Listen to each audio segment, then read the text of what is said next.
Bwana. Vitu mtume anaachilia kwa anga yetu, anasema ya kwamba mimi ninajua ya kwamba Bwana amenibariki na watoto wangu lazima wabarikiwe. Lakini unashangaa kwa nini mbona wewe unaendelea tu kustack mahali pamoja? Oh God, doerore ujiangalia hata ujihurumie, maana imefika mahali hata mimi sasa zingine najihurumia tu, najihurumia milele yote.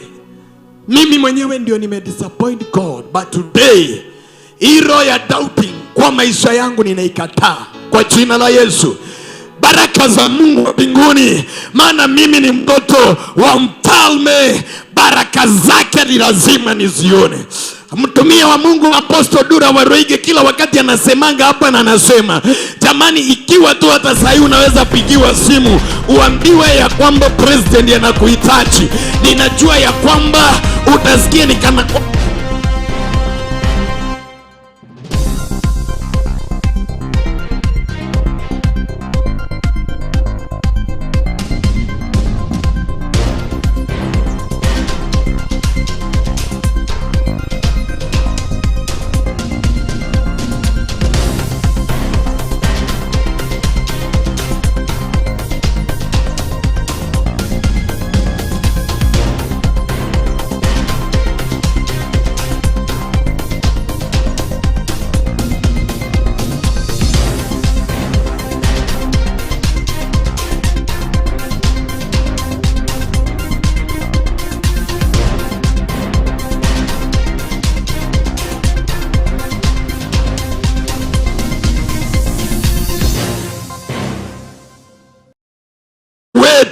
katika udhaifu wetu, kwa hivyo Mungu anajua tuna udhaifu wa wanadamu. Hata Yesu mwenyewe alikuwa na udhaifu, akaenda mbele za baba yake akamwambia, Bwana, ninajua ya kwamba sikia, alikuwa na hiyo udhaifu.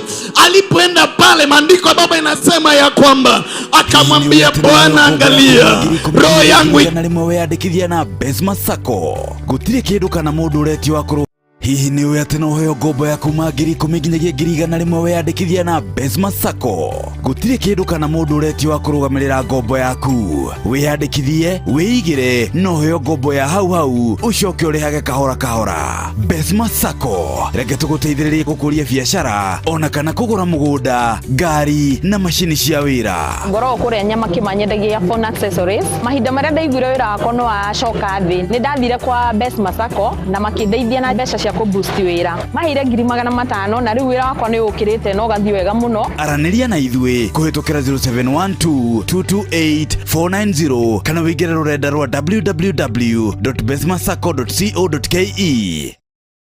Elewa ya kwamba the end of the day Jesus baba yangu hataniwacha. Siwaambie tu Bwana ondoe roho ya doubting kwako. Kile ambacho Mungu anaenda kutumia mtume kunena kwenye anga yako, umwamini, uamini huyo baba kwa jina la Yesu. Thank you Jesus.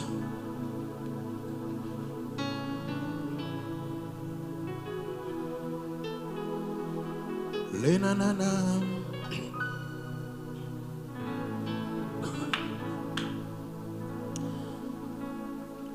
Worship. Nasikia tu bado kuimba ile wimbo niliimba jana. Kila siku, kila saa, umwaminifu Bwana. Weka hizo beat vizuri tu. Kila siku. And Pastor Beatrice, tafadhali chukua microphone. Back up. Nataka tu jamani, nasikia tu hiyo wimbo inaimba kwangu. Ian, want you to back up that songs. Tunapotuambia Bwana, tunajua ya kwamba Bwana wewe ni mwaminifu tu. Na tumeelewa uaminifu wako Bwana unadumu milele kwa jina la Yesu. Na ninawaambia kanisa la Mungu, ikiwa tu Bwana atatusaidia, tuelewe ya kwamba tumembeba nani. Tuelewe ni kingdom gani ambaye our daddy ametufunza kuhusu kingdom. I want to tell you, we cannot be, hatutakuwa watu wa kungangana. Nataka tu jamani, weka tu hizo beats vizuri. Hata we mwenyewe ukicheza hiyo keyboard, sing that song. Ile at least yani iflow in spirit. Kila siku, kila saa, mwaminifu Bwana. Kila siku na kila saa, mwaminifu Bwana.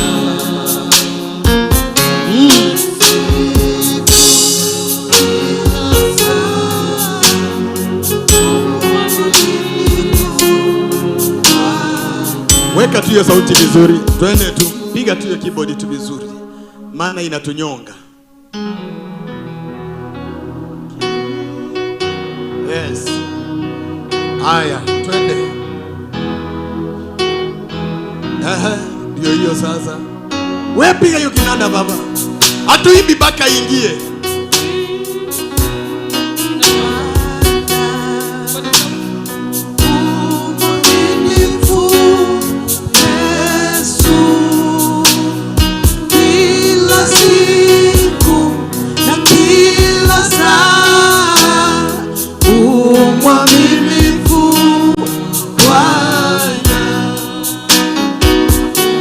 Mwaminifu Bwana. Yes, Jesus. Mwaminifu Yesu. Kila siku na kila saa. Mwaminifu Bwana. Mwaminifu. Mwaminifu Bwana. Mwaminifu Yesu. Kila siku na kila saa. Mwaminifu Bwana. Mwaminifu daima. Mwaminifu Yesu. Si siku moja, ni siku zote. Mwaminifu Bwana. Mwaminifu. Mwaminifu Bwana. Mwaminifu Yesu. Kila siku na kila saa. Mwaminifu Bwana. Mwaminifu Bwana. Mwaminifu Bwana. Mwaminifu. Mwaminifu Yesu. Kila siku na kila saa. Mwaminifu Bwana. You are faithful, Lord. You are faithful to Lord. You are faithful, Jesus. Every day and every hour. You are faithful,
are faithful, oh Lord. Wewe okekudai, wewe okekuteso, omugenya na edesiode, wewe okekuteso. You are faithful, Lord. You are faithful, oh Lord. You are faithful, Jesus. Every day and every hour, you are faithful.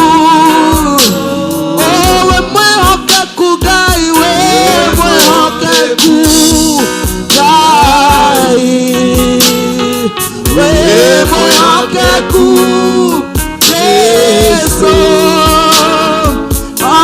omulanya na edesione, wewe okekugai, toinelege, wewe okekugai, wewe okekuteso, omulanya na edesione, wewe okekugai. Ee Yesu, sadaka nzuri ya makofi. Na sio Mungu ni mzuri, sio Mungu ni mtamu. Baba, nitakuishia siku zote za maisha yangu. Hebrews 13 tunapokaribisha praise and worship, verse 5.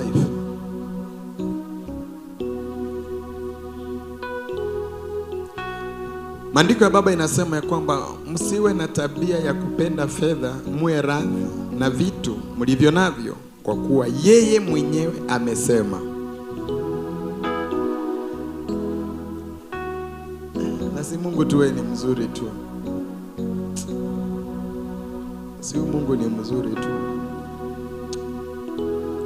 Nilikuwa ninaomba kila wakati, namwambia Bwana nisaidie.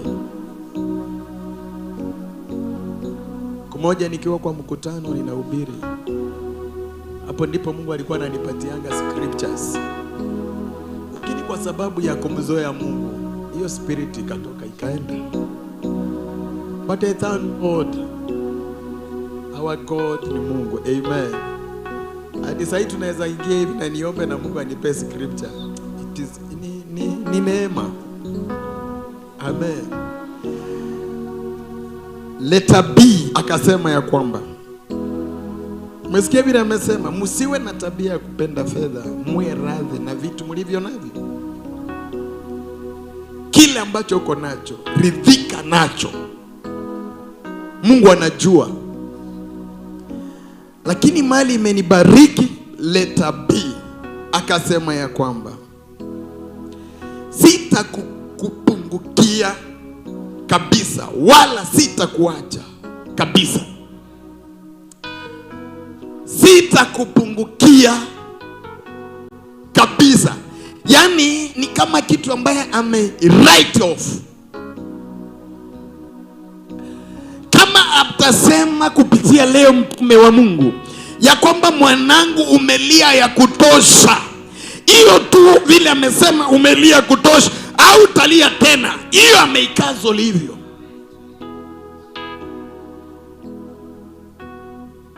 Mwanangu au taangaika tena, vile tu anasema hivyo, hiyo imeisha hivyo mpaka siku ambayo itakuwa ni ya kiyama. Alafu akasema ya kwamba number 2, sitakupungukia kabisa. Amen. Why? Maana kuna vitu vitatu ambavyo tumezishika leo. Yes. Maandiko ya Baba imetuambia ya kwamba tukikataa roho ya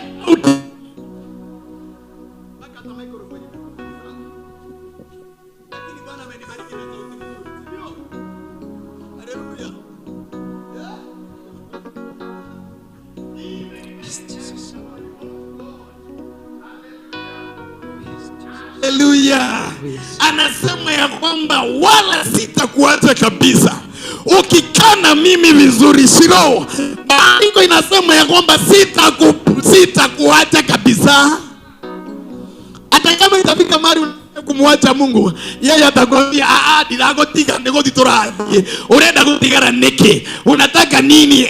Atakuacha. Wakati ambapo unaona mambo yanakaa mbaya, haiendi vizuri, anasema hata wakati ambapo akili ya mwanadamu inaingia ndani mwako, maana mimi nimesha confess ndani mwako ya kwamba sitakuacha, huyo Mungu atakuacha. Haleluya.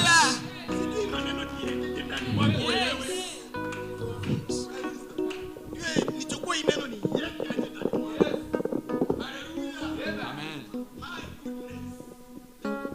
sitakuacha kabisa. Haleluya. Roda, Bwana Yesu asifiwe. Vile tu walikutangazia kwamba unaenda na Prado, wewe shika tu hiyo na uanze kukishika hiyo shato yako, ona ni Prado unayo. Tigo gotiga mama, sitakuacha.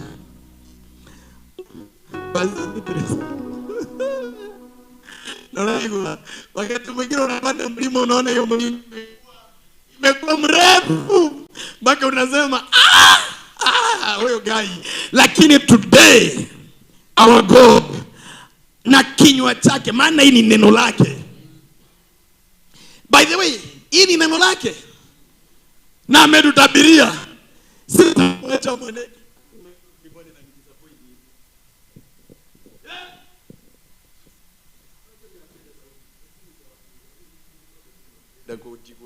Lakini daugatereri, hii ni mambo ambayo God amedeclare. Papa gayaro gatereri dikotiga onakoro nore da kodiga ni digogotiga. Hata kama changamoto my brothers zimekukamata mpaka unataka kuacha huyu Mungu, yeye mwenyewe ameahidi hapa, hata kama itafika mahali uanze kuona ni kama mlima, huyo Yesu atakunyakua tu, huyo Yesu atakuongeza tu, huyo Yesu atakutia moyo tu. Utakutana hata labda ni mrefu akwambia mama, wewe endelea muujiza wako huko. Mtu ambaye huko unatarajia, maandiko ya Biblia inasema Mungu atatumia huyo mtu akusongeze imani yako irudi, maana yeye amesema ya kwamba atakuacha. Si ni wewe unawachanga Mungu, ni wewe tu. Lakini kwa sababu ametutabiria vitu vitatu leo. Amen. Roho ya doubting, Bwana ametusaidia kuanzia leo hakuna. Roho ya mazoea, Bwana ametusaidia hatutakuwa na hiyo roho tena. Amen. Alafu sasa amekuja hapa amedeclare akasema ya kwamba sitakuacha mwanangu. Maana wewe umekiri kwa kinywa chako na ukasema ya kwamba kuanzia sasa na kuendelea ya kwamba Bwana, hii roho ya ukawaida nimeikataa. Amen. Si leo muwe visirani. Amen. Baka watu hata baka our dad anze kushindwa na hii watoto wangu vichwa yao ni mzuri. Haleluya. Amen. Yaani ukiingia hapa si lazima uwaone ni nani. Uko tu na kisirani na Mungu wako. Amen. My goodness. Amen. Preach it. Tunaomba praise. Nataka yani asubuhi ya leo, mchana wa leo. Because our God ametudeclare hivi tu. Hallelujah. Amen. Nimekwambia from yesterday I saw God. Mimi ninaona Mungu. Wewe endelea kuona matatizo. Yeah? Wewe endelea kuona matatizo. Alafu Mungu wetu naye ni nani? Ananipatia zile namba tamu tamu. Wana wa Israeli walizunguka muda gani? Walizunguka Yeriko mara ngapi? Siongeza sauti, yani tena umeanza kuona wivu. Saba. Mara 7.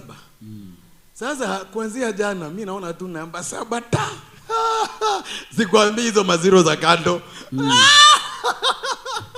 Amen. Bwana Yesu asifiwe. Amen. Because nimeingia kwa grace Yes. ya victory. Sasa kama Daudi leo ako hapa na anakuongoza anakuambia kama Bwana ameniingisha kwa hiyo grace, ni kwa sababu nilijielewa mimi ni nani. Na sasa leo hii na mimi ninanena hiyo grace iwe juu yako. Amen. Pastor Beatrice, waibaji Yes. Leo muimbe nikana kwamba mtawaiba tena. Amen. Mpaka dadi akifika hapa hata ashike microphone hivi ashindwe kuhudumu. Ainue tu mikono hivi aseme na watoto wangu zibugu wakutane na mahitaji yetu. Amen. Biblia inasema ya kwamba praise iliimba, si ndio? Yes. Mpaka makuhani wakashindwa kutumika. Amen. Hiyo mafuta ilienda wapi? Hiyo mafuta ilienda wapi? Sasa si leo basi muirudishe tuone. Because tumejielewa. Aha. Please. Inua tu mikono yako juu namna hii. Yes. Nataka tumpatie Bwana sadaka nzuri ya makofi. Sadaka nzuri ya sifa. Amen. Sadaka nzuri ya kwamba vile ambavyo ametutabiria leo akasema sitakuacha na sitakupungukia. Amen. So wewe ukitaka kupunguka ni wewe mwenyewe umetaka. Ukitaka kupungukiwa na kuachwa ni wewe tu. Lakini sisi tunasonga mbele. Inua mikono juu namna hii. Asante kwa sababu leo hii microphone imeokoka. Hii chukua mikono hivi. Chukua hivi. Mpaka nione ya kwamba watu wametoa jacket. Praise yenye iko. Si leo maandiko itimike, saa inakuja ambao waabudu halisi watamwabudu Baba katika roho na kweli. Si leo itimilike tu ya kwamba sifa ambazo tunaenda kutoa hapa, huyo Yesu mwenyewe ashuke na atimilize mapenzi yake. Kwa jina la Yesu, inua mikono juu, inua mikono juu. Haya, 1, 2, haya 3. Tuangia Bwana Yesu makofi mazuri na shangwe mzuri kwa jina la Yesu Kristo. Haya, thank you Jesus. Amen.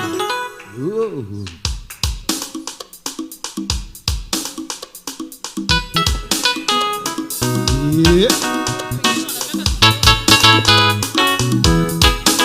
Oh Jesus.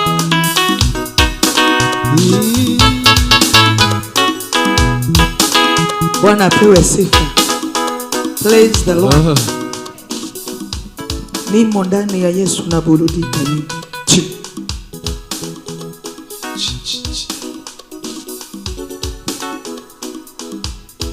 Ndio nashangaa Pastor David akicheka na soprano, alafu akiongea na bass.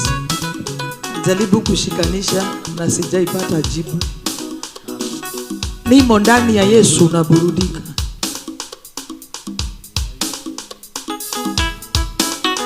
Tupigie Yesu makofi mazuri. Yeah.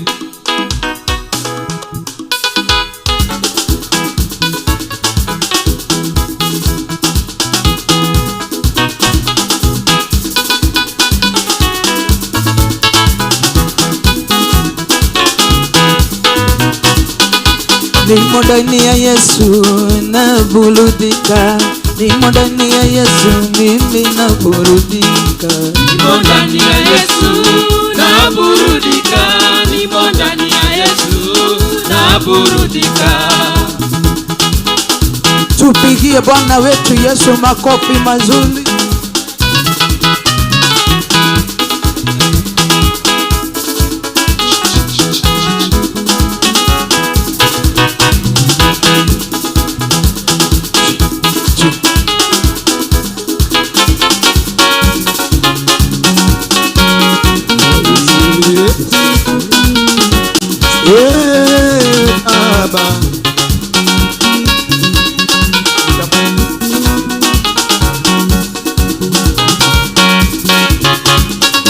Nimo ndani ya Yesu na burudika. Nimo ndani ya Yesu mimi na burudika. Nimo ndani ya Yesu haleluya na burudika. Nimo ndani ya Yesu na burudika. Nimo ndani ya Yesu na burudika. Nimo ndani ya Yesu na burudika. Nimo ndani ya Yesu haleluya na burudika. Nimo ndani ya Yesu na burudika. Nimo ndani ya Yesu na burudika. Nimo ndani ya Yesu na burudika. Nimo ndani ya Yesu na burudika. Nimo ndani ya Yesu na burudika. Nimo ndani ya Yesu na nashangilia, niko ndani ya Yesu naburudika. Mimi naburudika, niko ndani ya Yesu naburudika. Niko ndani ya Yesu nafurahia, niko ndani ya Yesu naburudika. Niko ndani ya Yesu naburudika. Niko ndani ya Yesu naburudika. Niko ndani ya Yesu naburudika. Niko ndani ya Yesu naburudika. Niko ndani ya Yesu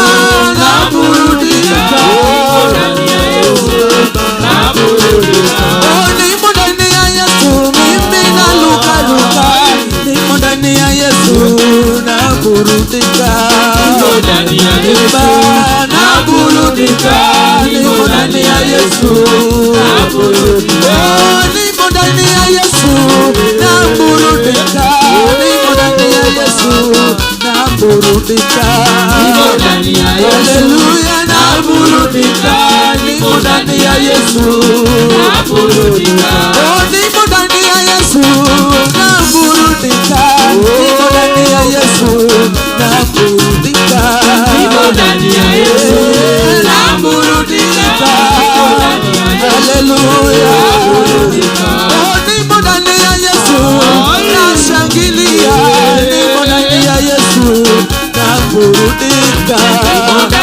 Haleluya naburudika. Niko ndani ya Yesu naburudika. Shangwe na vigelegele kwa Yesu. Makofi mazuri kwa Yesu jamani.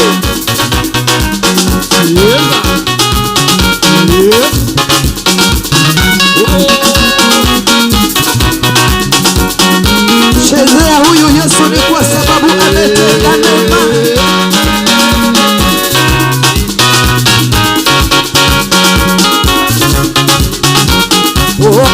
Ameinuliwa huyu Baba, ndio maana mimi nampa sifa. Ametenda mema huyu Yesu, ndio maana mimi ametenda mema huyu Yesu, ndio maana mimi nampa sifa.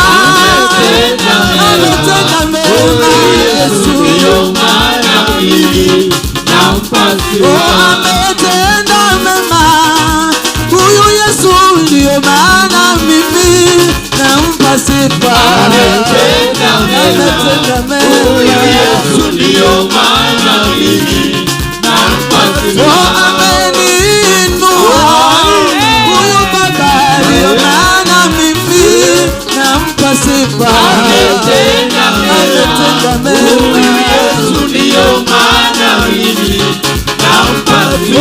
Ametenda mema huyu Yesu, ndio maana mimi nampa sifa. Ametenda mema huyu maana mimi nampa sifa.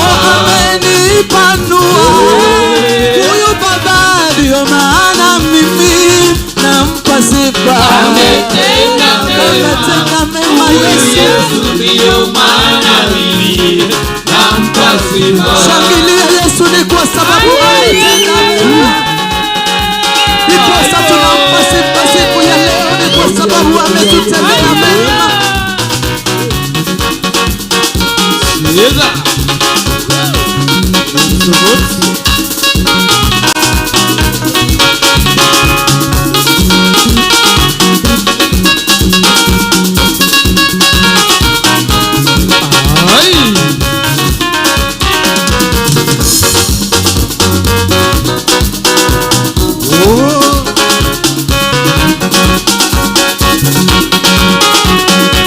Pigia Yesu makofi mazuri kwa jina la Yesu.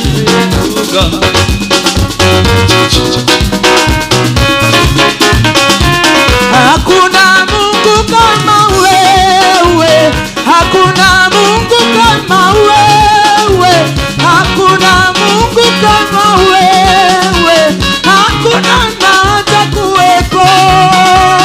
Hakuna Mungu kama wewe, hakuna kama wewe, hakuna Mungu kama wewe, hakuna na atakuwepo.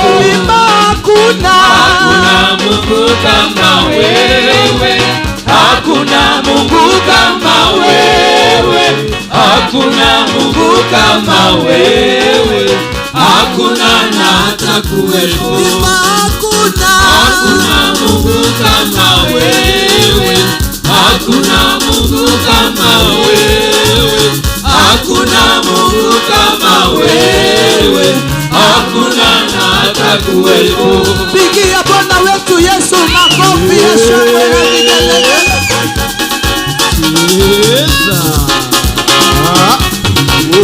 Inagera Ngai wangu anetoto ni mwega.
Mane na madieta rodira Wapate na mwewa Rosai kaivitoba Hallelujah Rosai mwagani waderu Mane na madieta rodira Wapate na mwewa Rosai kaivitoba Rosai mwagani waderu Mane na madieta rodira Wapate na mwewa Nakio, Sikale Yentesia, Siatara Yatumeba,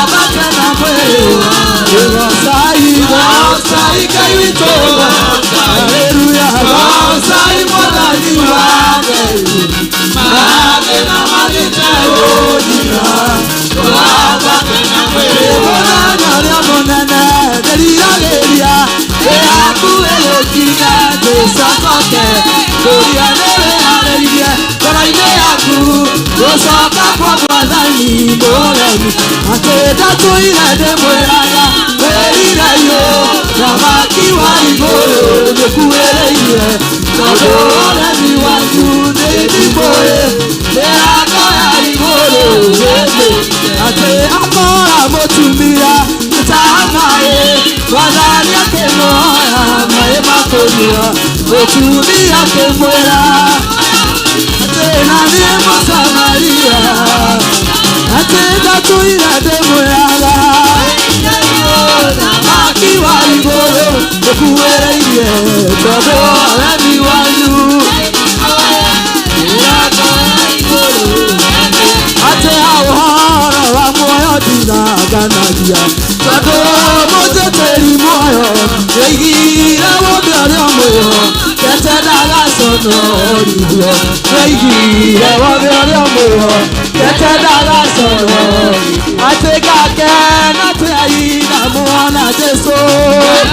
Igo soro uo nada, menya kona tuda, badi tolewa. Eni nada, menya kona tuda, badi tolewa. Atedeide waitora enago tuaba yako urokole agelu are wamo oana tarege sikro are wamo oana tarege ani egake na teyi na mona Jesu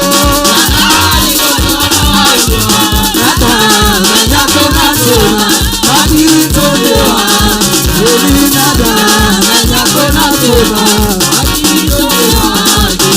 Ate adore liguna oreli Ego jala suyoirela Ese oitale tapanio Ate maibwei Ore mara imetua Namana yo alekelana Era la dumela dira Adore makale kenera Olikuana Aiture nabura Aike ode agorosiao Eni nagana guamalakua Esi kama omanadoka Otamanabo Gorosiao ikarora Amen. Inua tu mikono yako hivi. Inua tu mikono yako mbele za Bwana. Inua tu mikono yako mbele za Bwana. Tumekuwa na nafasi mzuri sana ya kuomba na kumsifu Bwana. Nami ni ombi la moyo wangu, maana dakika haitapungukia 10 ama 5 mtume atakuwa amefika ili atuhudumie. Na ninaomba ombi hii, Jona kuja hapa mbele. Nataka tumwabudu Bwana tu kwa hii wimbo, kualika tu, kuendelea kualika uwepo wa Mungu. That the time that we worship God, tarajia huyo Mungu ahudumie moyo wako. Nimekuwa nikitarafakari na kuangalia vile Mungu leo ametuzungumzia mambo mazuri. na tunatoka hapa kama watu wenye ushindi. Inua tu mikono yako juu. Nilikwambia hakuna mtu ambaye amekuleta hapa. Nobody. Yes. Ni Mungu amekuleta hapa. Na bado ninarudia wale ambao wamechelewa kufika. Nimewaambia kwamba kama kuna kitu ambacho kinaturudisha nyuma sana ni ile mazoea. Kuzoea tu leo ni Wednesday, wacha tu niende ibada ya deliverance. Lakini Mungu ametusaidia kwamba today is a different day. And I know God is going to speak to you in the name of Jesus. Inua tu mikono yako. Anza tu kutafakari. Wakati ambapo mchezaji vyombo anapotafakari na mwimbaji anayeimba wimbo huu wa kuabudu, nataka tu uangalie ya kwamba leo hii unatoka hapa na ushindi wa Yesu. Unatoka hapa kwa ushindi usio wa kawaida. Ni vizuri Bwana afungue macho ya rohoni, uone vile ambavyo Mungu mwenyewe anaona. Na nimewaambia kwamba kama kuna kitu Mungu anatuangalia hapa, God ni Mungu wa kushangaza na kusurprise watu kwa jina la Yesu Kristo. Fungua tu, inua tu mikono yako juu hivi. Mwambie God, I'm here. Deha, niko hapa kwa ajili yako. Wale mnaotutazama pia kwa YouTube, mnaoungana nasi kwenye ibada hii, huyo Mungu ambaye anatutembelea hapa, the same God anawatembelea mahali mlipo kwa jina la Yesu. Mungu anayeponya watu hapa, huyo Mungu bado anawaponya kule. Ule Mungu anayetuzungumzia hapa bado ni huyo tu, bado anawazungumzia pale. Jinsi kanisa la Mungu wa mbinguni liko hapa limekusanyika ili kumuita huyo Bwana. Hata mahali ulipo pale, nyumbani, kazini, muite huyo Yesu, maana Biblia inasema mkono wake si mfupi. Vile anavyotuhudumia hapa, pia na kule nyumbani anawahudumia kwa jina la Yesu. Angalia tu wema wa Mungu tu.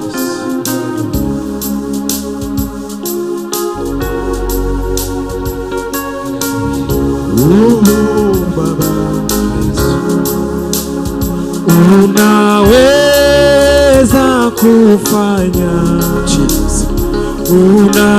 unaweza kutenda mambo makubwa zaidi ya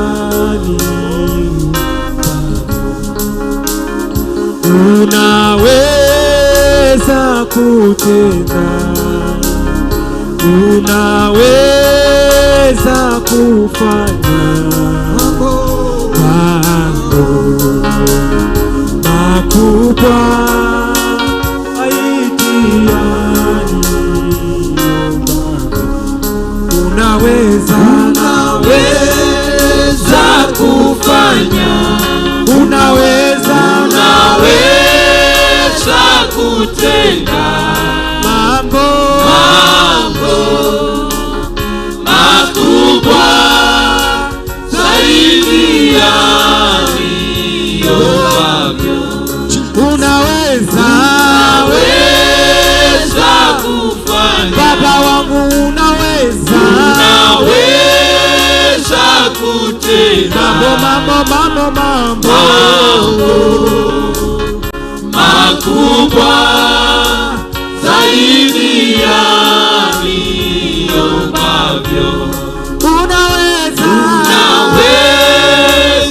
kufanya, unaweza Bwana, unaweza kutenda mambo makubwa zaidi ya niombavyo. Baba, unaweza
kutenda mambo makubwa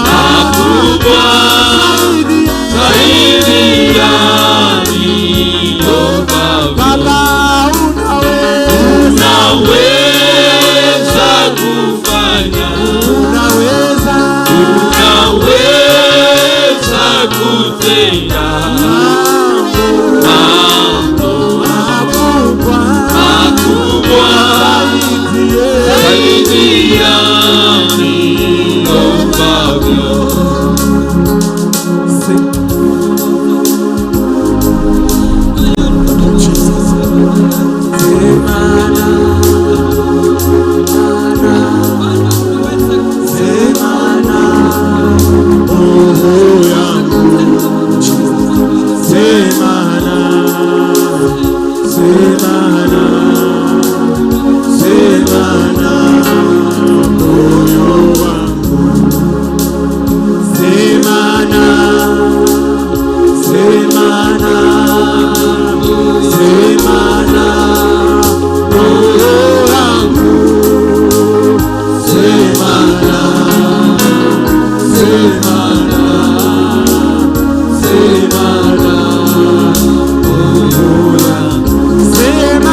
sema nami. Sema na moyo wangu. Sema na moyo wangu Bwana. Sema na moyo wangu Bwana. Sema na moyo wangu Bwana. Sema na moyo wangu. Fungua kinywa chako mwambie Bwana aseme na moyo wako. Sema na moyo wako Bwana. Bwana sema nami Bwana.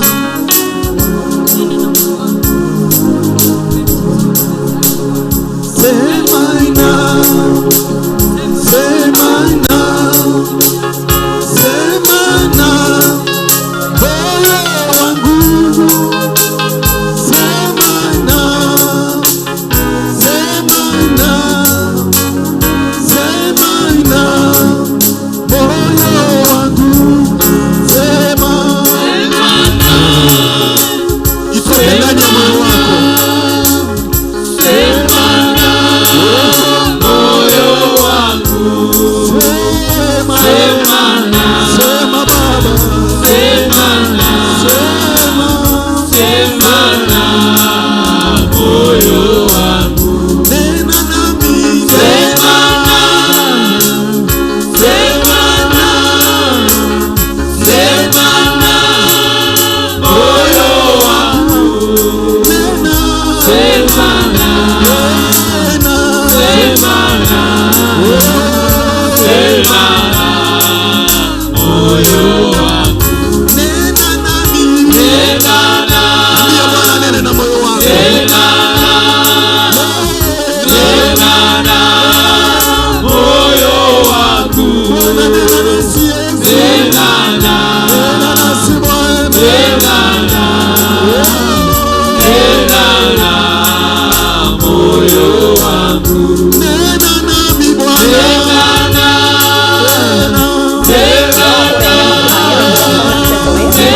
Igwire wira wakwa no acoka thi ni ndathire kwa Best Masako na makindeithia na mbeca cia ku boost wira mahire 500,000 na riu wira wakwa ni ukirite no gathi wega muno ingikwira wi hau muhuri wa biashara uraigwo hinyiririkite kana wira waku wi thi ni urabatara ku boostwo thie kwa Best Masako ni meguteithia na ndurabatara nginya kuiyuria maratathi maingi. Araniria na ithuĩ kũhĩtũkĩra 0712-228-490 kana wĩingĩre rũrenda rwa www.bestmasako.co.ke.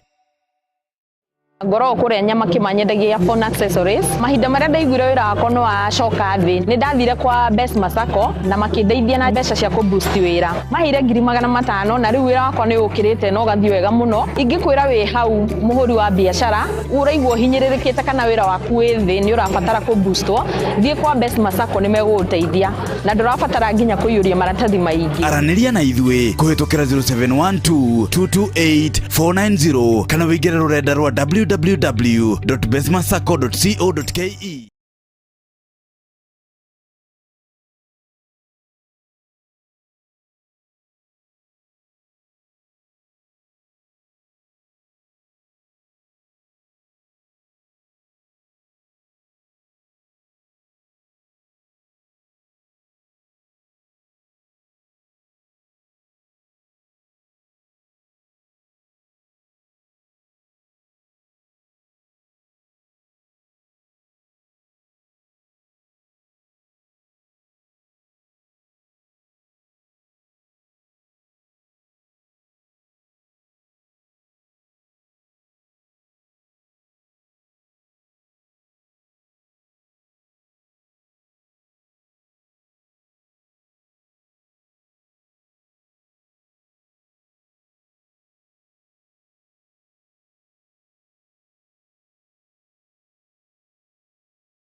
siwezi kueleza, ametenda maajabu.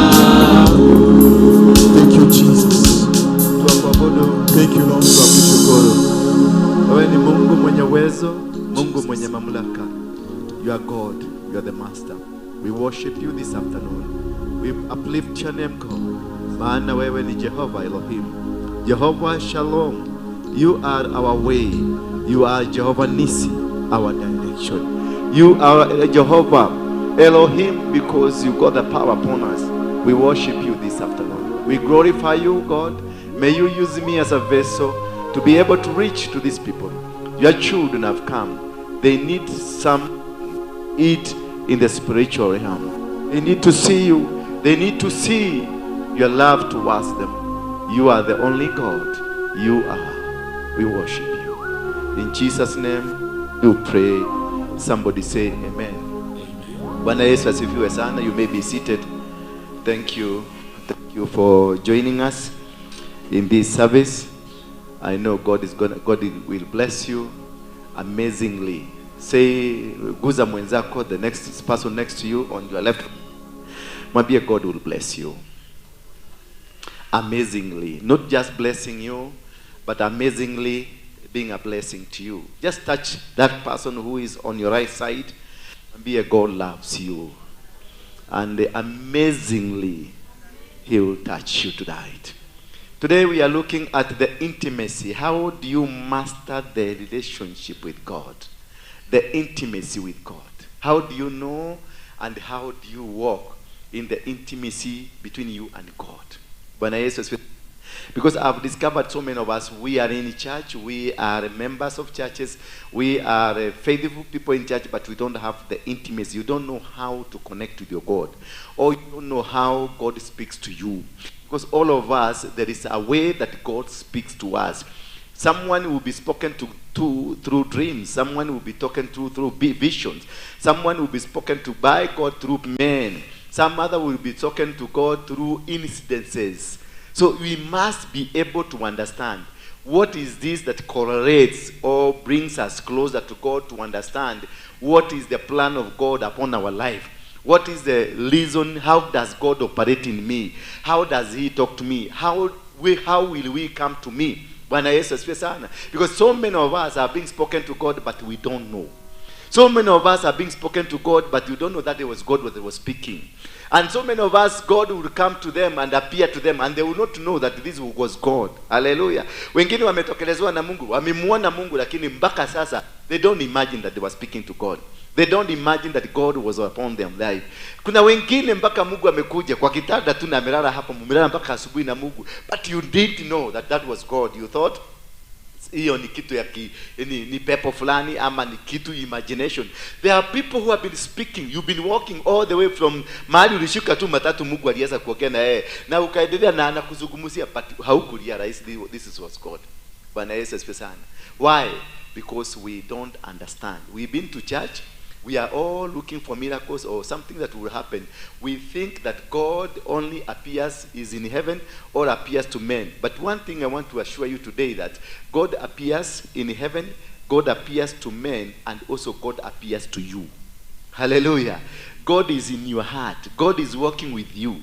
God is everywhere that you are. Until you understand that principle, that God is with me anywhere, everywhere I am with this God, and God is with me, because God, Emmanuel say, God with us. If God is with you, means that God has never departed from you. So you first of all, before you go to seek that prayer, you're going to seek from the mountain, or you go to seeking this prayer from your pastor or your bishop, or you are going to look for this prayer from a fast or a long, prolonged prayer. One thing I want to assure you tonight is that God has always been with you. And before you take that step, that move, kutoka tukwenda umeenda kuomba, kwanza kabisa jiulize, huyu Mungu ako na mimi leo? Naenda kumutafuta ama bado niko na yeye? Because you must have intimacy with God. Before you seek, before you want to know, before you want to move, the intimacy between you and God must begin. That prayer you are going to Mount Herod, that prayer you are going to kule kunaitwaje? Katoloni. Hiyo maombi unaenda kutafuta Heaven's Gate. Before you start that move, before you start the move of coming on Wednesday for deliverance service over the teaching service, did you wake up to walk with God? Ulianza safari yako na Mungu. Ulianza kutembea na Mungu. Before you start anything, before you go to look for God, were you with him in the first place? That is what we call the intimacy. Because some of us, they say, nimesikia sauti, nimeambiwa, nimefanya. What kind of a voice is this? And how are you reacting to the voice? How are you reacting to what God is? If it is God, indeed is God. What is your reaction? How are you reacting? The dream that you repata, was it a dream based on you? A dream based on somebody else? Or a dream based on the nation? Because there are 3 types of dreams, or 4, or 5. Mostly the most common, it is a dream that you dream for yourself. A dream that you dream for other people. A dream that you dream for the nation. There are those who dream, and the dream they will see for Dubai. They will see dreams for Japan. They will see dreams for UK. And there are those who see dreams for churches, pastors. They will see the dreams for Waroige. There is a dream for Nganga, for very many people outside there. They will see dreams for people, individuals, but they don't see a dream for themselves. And there are those who dream just dreams from themselves.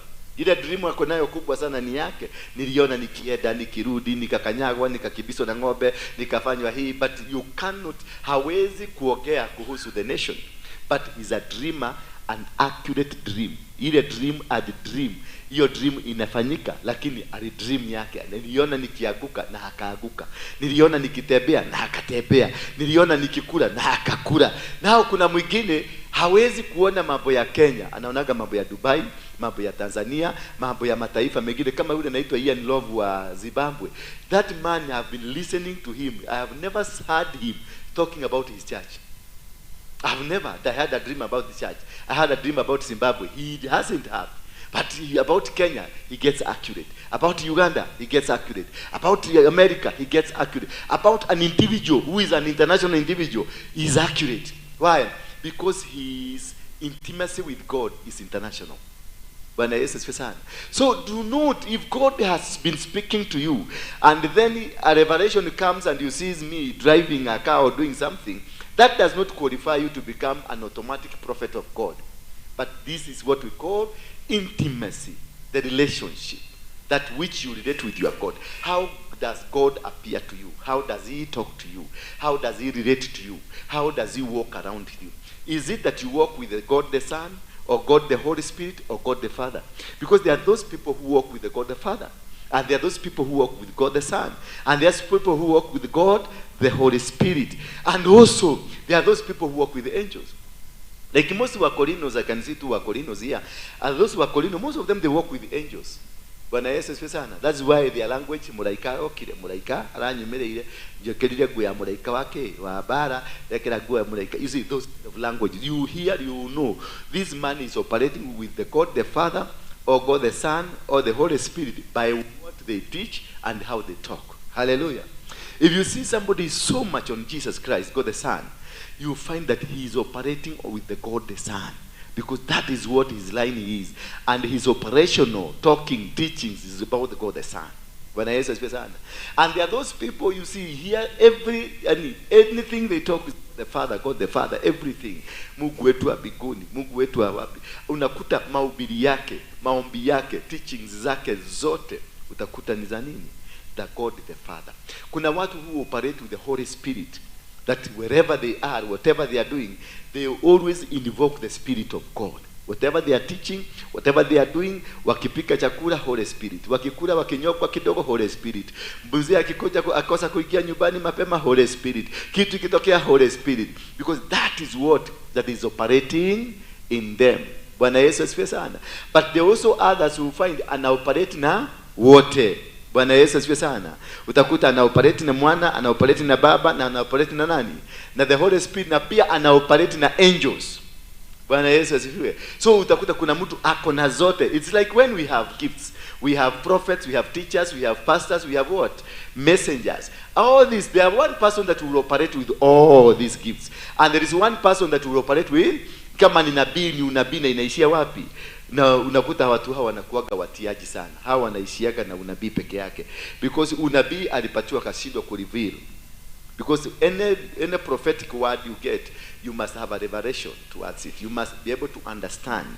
Uliniona nikiwa uchi. Was I really ni uchi? Ulitaka kufanyishwa. Because revelation, according what I understand about the dream, mean kuona mtu akiwa uchi, it means what? Yeah? Is it shame? Yes. Is it shame? What about when you go to the legal world? Is it shame? Yeah? Naked truth. It stands for naked truth, the truth. When you go to other world, when you go to interpretation ya Wakorintho na wengine, it is shame. Bwana Yesu asifiwe sana. But in other word, you can interpret it and see it was the naked truth about that man. So it's all based, interpretation of dreams, it is all based on how you get the revelation. So if I saw you ukihara pale nje, siwezi kuja kuambia watu niliona Roda kihara na alihara na nilivyo ukiona ako na ugonjwa ya kateko ama ako na ugonjwa fulani.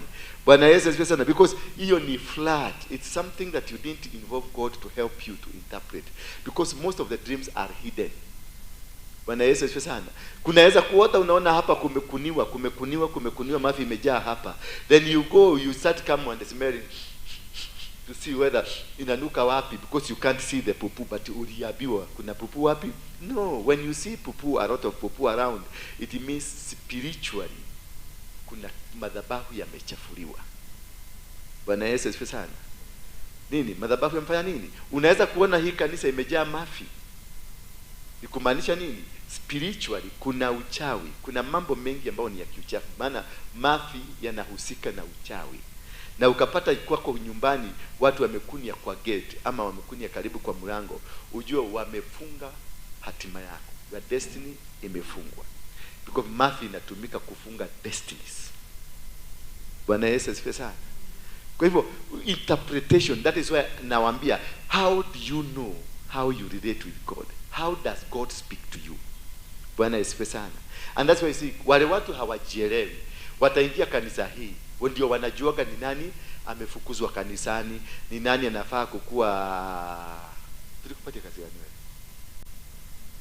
wewe? Okay. Ile tunaitagaje kwa Kisugu? Asi ya pass, si assistant hiyo. Residency. Wacha tutumie vitu kwa sababu ndio mdosi wetu hapa. Acha ukubali nikutumie tu. Some people wataanza kuzungumza wakisema nini? Huyu alitolewa, huyu hajafai kukuwa residence pastor, huyu hajafai kwa sababu labda alipata ufunuo kutoka kwa shetani ya kwamba Beatrice hafai kufanya nini? Na sasa wewe unataka kufix ikuwe ni ya Mungu, lakini wewe imagination zako, because you imagine, because you want Beatrice atoke, wewe ukuje ukuwe resident what? Pastor. Sasa what you will do, utachanganya imagination zako, fitina zako na ushetani wako, kisha uweke Mungu ndani ya hizo vitu zote. Bwana Yesu asifiwe sana.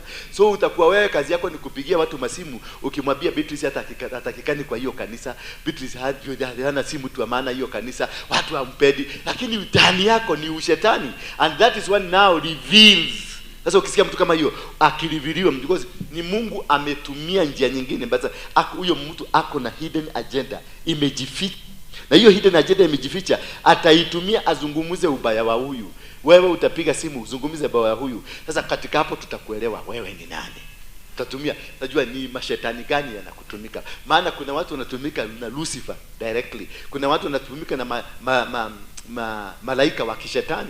Kuna watu wanatumika na demons ndio malaika wa kishetani, mapepo yale.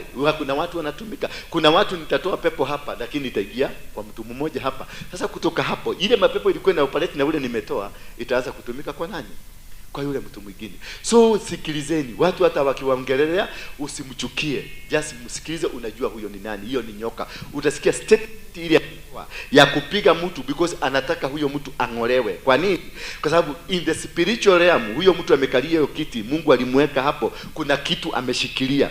Na hiyo kitu ameshikilia ndio nataka niondoe. Wewe uondoke, hiyo kitu imeshikilia. Yaguke. tuweze kupiga kanisa, because every one of you here, kila mtu aliletwa hapa na kusudi.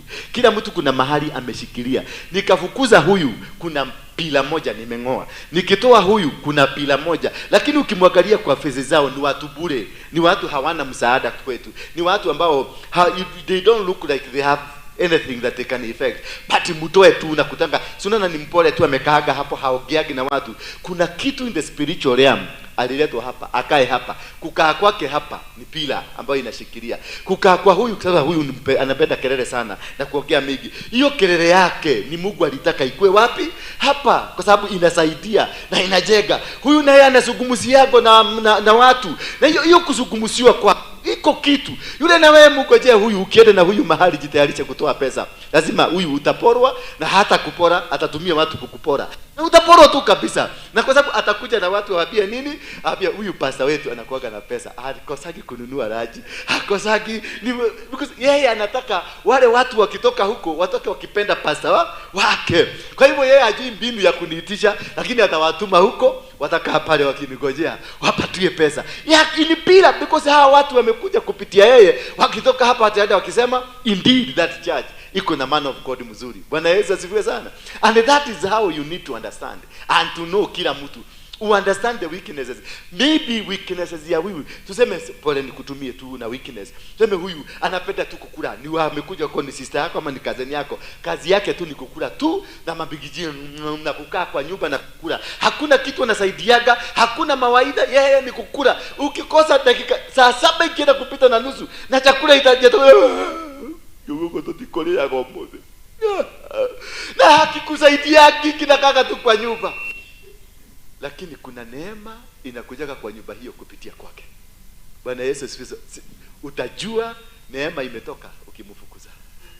Utakuta ile sahani 5 zilikuwa zinakuja kwa nyumba za chakula zinahama na yeye.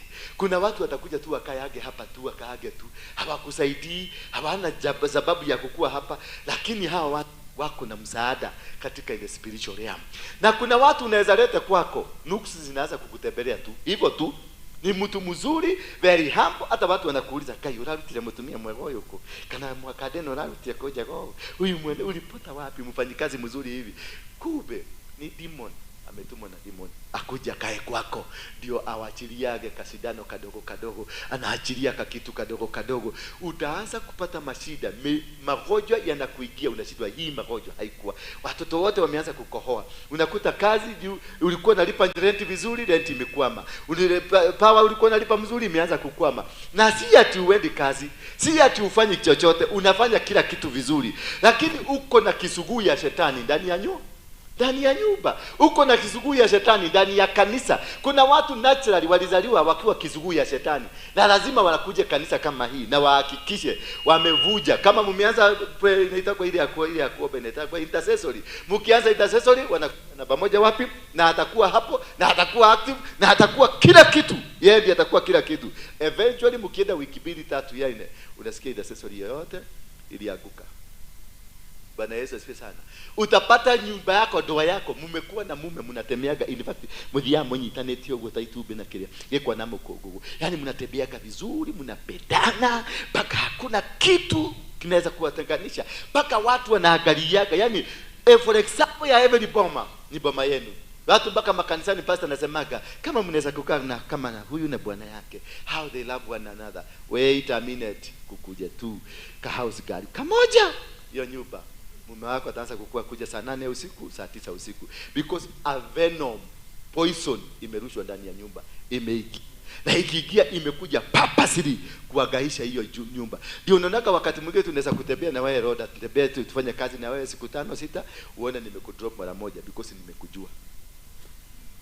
So badala tuendelee kukosana, na badala niendelee kuvumilia shida na kutoa tu na kupeleka mahali unastahili kukaa, ndio wewe ushughulikiwe kwanza, hiyo roho ya shetani ipotoke. Sitakukia, sitakudharau, maana hata mimi ninahitaji msaada, ninahitaji kubarikiwa, ninahitaji kusaidiwa kwenye level hii kwenda kwenye level hii nyingine, na labda huyu mnamuonaga, labda mnaonaga ni kama kamjiga fulani. Kumbe hako kamjiga fulani ndio kamebeba mafuta ya hii nyumba. Bwana Yesu asifiwe sana. Kwa hivyo lazima ukuwe na intimacy. Nataka kufundisha tu mambo ya intimacy. Nimepatiana hiyo story yote ndio uelewe the intimacy with God. How are you getting, or how do you relate with God? Having that intimacy. Ndio usikuwe na sukumusi yako na shetani unasema ni Mungu anakusukumzia. Ndio usikuwe na sukumusiwa na Mungu unasema ni shetani. Kwa sababu kuna watu wengi Mungu amekuja kwao, but the way alikuja kwao, alikuja in a very funny language. Alikuja kupitia kwa Dora Waruige. Na una imagine Dora Waruige alikuwa kiongozi wa Mogeke. Ati ndio Mungu ametuma. Mungu ndiye anatumia huyo mtu. Shuare. Mungu alikosa mtu angeweza kutumia mtu mzuri. Mtu tuko tunajua rekodi yake. Sasa wewe unajua rekodi ya mtu hapa duniani. Kule mbinguni ulipenya ukaenda ukajua rekodi ya mtu kule mbinguni imekaaje? Bwana Yesu asifiwe sana. Hujaenda mbinguni ndio uchukue rekodi ya huko na ya hapa ukompare. Uone kule mbinguni kuna tiki ngapi na hapa duniani kuna tiki gapi. Bwana Yesu asifiwe sana. That is why we fail in our life. That is why we fail in our ministries. Utafanywa test na ukiona kitu unarudia, unapiganisha watu, unarudia. Last year ulipiganisha watu, mahali kwingine ulienda ulipiganisha watu. Jichuke sana because you are nearing your end. Hakuna mahali utaenda, and God will never give you a responsibility. If you've ever found yourself umepiganisha huyu na huyu, ulianguka test na Mungu hatawezi kukutrustia, maana alikuletea huyu ambaye anakuaga ni usubua. Maana sasa amekuletea kisubua, mama huyu ni subua tu, anasipendaka kusubua. Na wewe Mungu anataka kukulift kwenda kwa level nyingine. What will happen? Atakuletea kisubua. Huyu atakudigida, atakutusi tu na akikwambia maneno na kusengenya, na wewe ndio unamprovidea, wewe ndio unampatia chakula, wewe ndio kila kitu, hata hiyo nguo amevaa ni nguo yako. Lakini unakudigidile mpaka ukasirike. Ukikasirika unamfukuza. Mungu anajua you are not yet ready to be given a responsibility. Because ukago kudigida nigetha konore. Bwana Yesu asifiwe sana. Ukago kudigida ni okay. Akutengeneze, uive, akuivishe. Ngwashe ikiwekwa jikoni lazima iwekwe kwa moto. Iive, uigeuze. Hiyo ngwashe ikiwa ndani ya maji inapiga kama kelele, kama hamjuagi. Inalilia Mungu. Ni kwa nini umesema nichomwe? Ni kwa nini umeandikalia venye nimewekwa kwa moto sana? Angalia, hata wami ongeza maji kingine ndio moto iendelee kwa mingi. Bwana asifiwe sana. Inalilia Mungu, naye Mungu anaambia poa, kuna mtu unaenda kuponya. Ukikula gwashe kama kansa ilikuwa inakuja, gwashe inapunguza kansa. Hallelujah. So these things they happen all around. Na usiwahi kunichukia ukiona nimekuweka kado. Nimekuweka kado kwa sababu ninaona umekuja na purpose ambayo sio mzuri. Umekuja kunimaliza. Sasa ndio kwa maana, kwa sababu sitaki kukuchukia, nitakuweka mahali kado na mahali, kwa sababu nitauliza Mungu, nipeleke huyu mtu wapi? Ataniambia, mpeleke kwa kale kakona, kuna malaika nimetuma hapo wa kumshughulikia. Sasa kutoka siku hiyo utafiinywa nikikuangalia tu. Unatamania nikuone na mimi najifanya sikuoni, lakini mimi najua what is happening because ninajua I communicated with God. Mimi ndio nilikupeleka huko. Na nikikupeleka huko Agnes, nilikupeleka nikikuhurumia tu nikijua wathiko hiinyo. No ndingekwira wathiko hiinyo. Ndio chodagerio na lido liada gehura na koge na kaa hivi nisikuangalie nisisikie huruma tena nikutoe na mimi nichapo kama wewe. Kwa maana Mungu akiweza kichapo anakuchapaga na yule atakuja kukusaidia anagogwa. Ndio unaonaga huko na shida. Mimi wakati uliniambia shida yako mara ya kwanza sikukusaidia na nilikuondokea because nilijua kuna kichapo uko nayo. Mpaka wakati Mungu aliniambia leo nende kaneti nake na momote hivi. Siwezi kukusaidia wakati Mungu ananyorosa wewe kwa sababu ataachana na wewe akuja niulize. Nilikuuliza unisaidie? Bwana Yesu asifiwe sana. So it is very good, hata kama ni mtoto wake ukiona ananyoroswa na Mungu, muachie Mungu ondokea, because you don't joke around with God. You don't joke around, and that can only happen if you have the intimacy. Now let us see, what are the 3 types of intimacies that you have with God that will help you to understand, and you must master this. Lazima you master these intimacies for you to be able to walk with God, for you to be able to do anything with God, to be able to be successful. Every beat of your life, there is a test from heaven. Anything that you do, hata hiyo kukalia umekalia kiti ya leo, it was a test from heaven. Hata hiyo nguo umevaa ya yellow, it was a test from heaven. Maybe the devil spoke to you about the cloth, akakwambia vaa leo. And also God alikuwa amekwambia hiyo ya white, na wewe ukakataa ya white ukachukua hii, kwa sababu kuna connection alikuwa anatumia kupitia nguo. Kila kitu ambayo unaona in your life, kila kitu unaona, hiyo kalamu, hiyo kitabu uko nayo, hii kiatu umevaa, it has a spiritual meaning. Kwa sababu kwenye closet yako kulikuwa na nguo mingi, lakini ulichagua hii. Why? Bwana Yesu asifiwe sana. Ni nini ilikulead? Holy Spirit, the spirit that is in you led you to that closet, ikakwambia vaa hii leo, you look smart. Ukaenda ukajiangalia kwa kio, ikakuzungumzia, angalia pale, ukajiona, ukajipaka hii, ikaendana na nini na hii, ukatengeneza hii, ikaendana na nini na hii, ukaona umemachi vizuri kama dada wetu pale, apostle pale. Hapo na asifiwe sana. Na unakuwa mtu mzuri, na unakuwa kitu ambacho ukitoka huko anasema wow. Ukiingia kwa gari, kwa matatu, unasikia mtu anakuambia wow, I like you. Isimuzie takate eyebrows, I like your eyebrows, where did you get them? Na kumbe ni kujiuda tu, umejiuda kwa nyumba na umechana na moshakwe hapo, kwa sababu hauna kitu ya kuchana vizuri. Umetengeneza vizuri, imekuwa kitu gani mzuri, everybody pale anaona ni kitu mzuri, because you were spoken to by the Spirit of God, and you listen to the Spirit of God because you have intimacy with the Spirit of God. Bwana Yesu asifiwe sana. And that is what will make you succeed. Kama ni mtu akenywa mdomo mingi, ujiulize, are you speaking from the Spirit of God? Are you speaking from the angle that God is speaking to you? Are you doing whatever you are doing because God has a word for you? Are you here because God wanted you to be here? Are you here because you are doing the right thing according to God? Then that one will lead you to understand the direction of God in your life. That one will lead you to understand what you are supposed to do. When I come and I appoint this lady, nimwambia nendo simamie pale, ni Mungu ameniambia. Me, I don't ever appoint anybody based on the knowledge. Ati huyu amesoma sana kwa hivyo nimupatie kazi. I don't. God tells me, go tell that lady to be in that position. Therefore, maybe because God has chosen this lady, anataka kumpatia promotion, lakini anampitishia mahali atanyogwa, atafiinywa, atakanyagiwa chini. Kutoka hapo, akifaulu kutoka hapo, anaruka kule. Maana ulikuwa katoroni kuomba Mungu position fulani unataka upatiwe, lakini hiyo position lazima uchunguzwe, uangaliwe, are you qualified for it?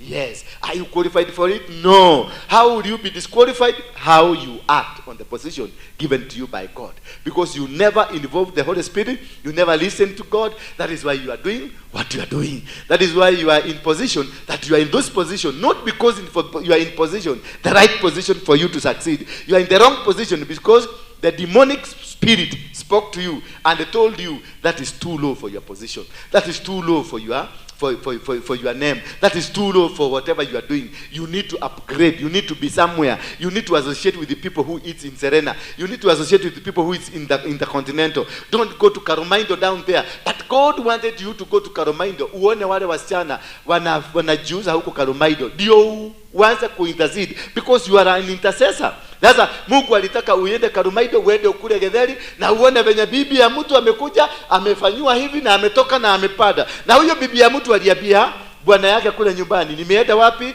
Kuona mama mgonjwa Kenyatta, na tunaweza kuchelewa kwa sababu anataka kwenda kudili na makastoma kama 4 5 ndio akuje na pesa. Na wewe sasa, wewe mama mrembo hivi, umeambiwa uende Karumindo, uende nini?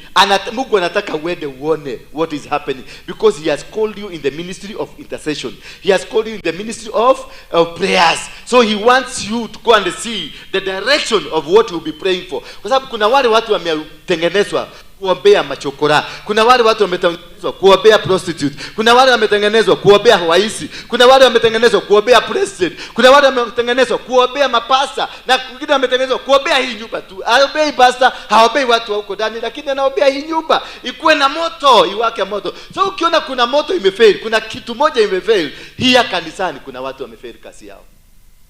Bwana Yesu asifiwe sana. When you see we don't have increase, increase is brought by who? By the members of the church. If there is no increase, the members of church have failed. Wameanguka mtihani. Maana wewe ni uliletwa na mtu, haukujilete. Uliona kitu ukafurahia, ukujilete. Mbona wewe hujazaa? Because wewe ni tasa. Na unapokuwa tasa ya kutolete, hata kazi yako itakuwa tasa, familia yako itakuwa tasa, because you are brought here with a reason. You are brought here with a purpose. We are brought here because there is a progression that God wanted. Alitaka wewe utumike kama daraja ya kuwalete wengine pia wafaulu ama wafanikiwe kama wewe. Kwa hivyo kama haufanikishi na haufanyi kazi kulingana na venye Mungu alikutuma na hauzai, basi hata wewe utafanyika tasa mpaka wakati utasikia sauti ya Mungu. So don't ask why you are in church but you are not succeeding. In church but you are not working. It's because you are not doing the other part of God. Because you want to lie to God, I've been going to church, I've been going to this, I've been doing this, but you have not done what God instructed you to do. So what God will do, he will withdraw from you. God atajiondoa kwako.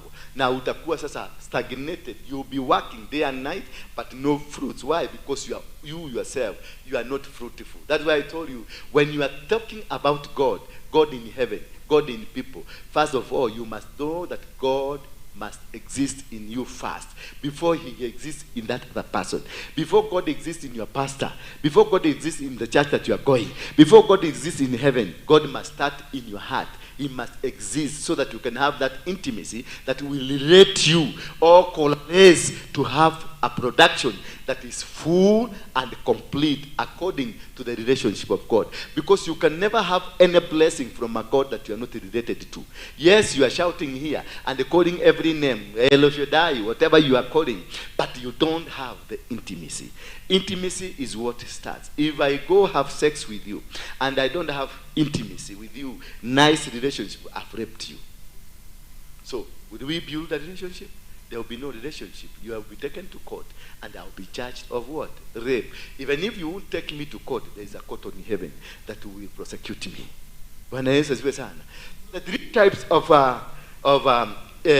intimacy, we have intimacy by revelation. Intimacy by revelation. This is what is revealed to us.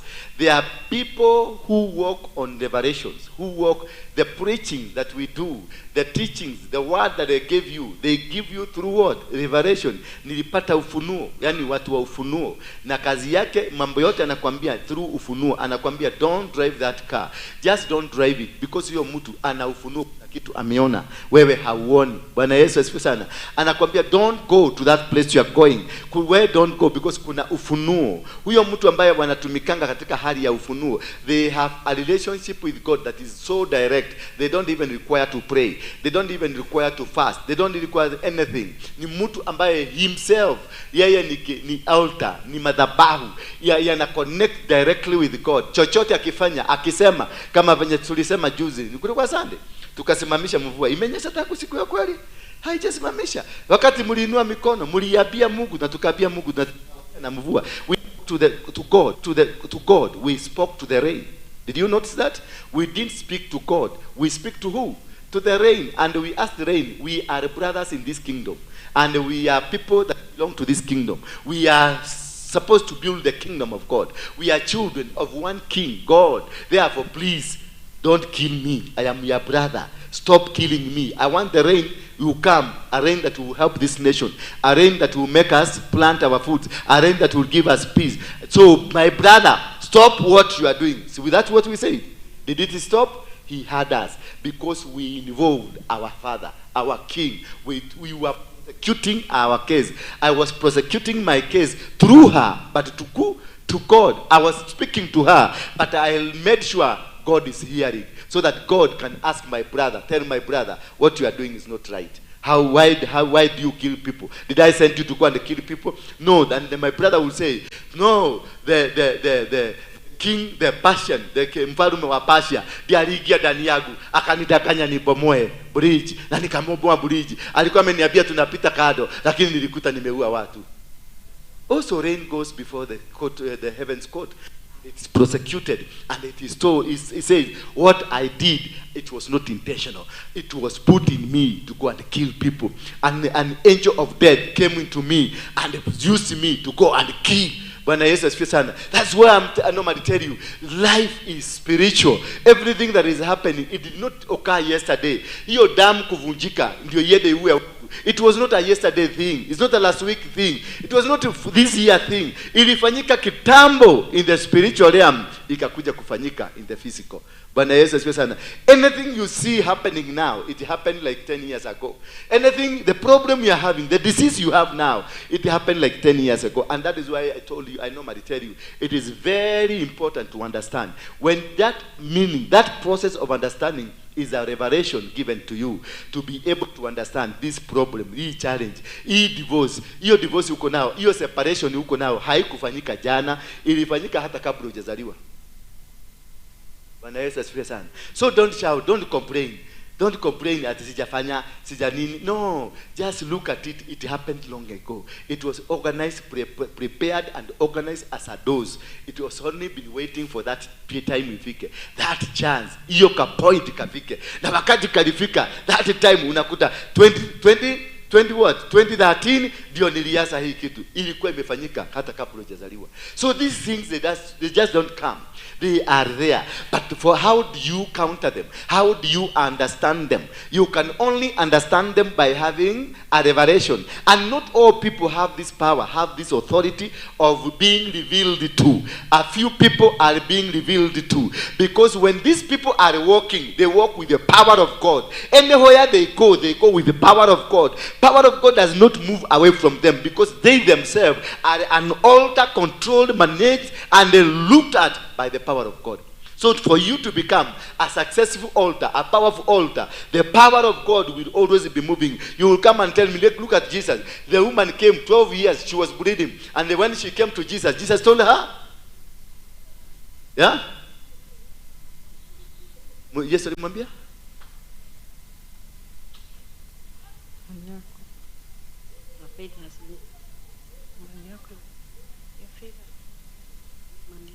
Imani. So Jesus, did Jesus pray? He never prayed. It is her who healed herself. Bwana Yesu asifiwe sana. There are things I don't need to pray for you. I don't need to listen to you. I listen to you. I tell you,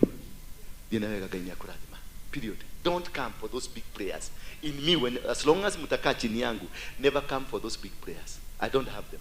I don't have any words za kuomba hiyo maombi mrefu sina. Hata nikienda katoroni naitaka kulala na kukula na kukunya.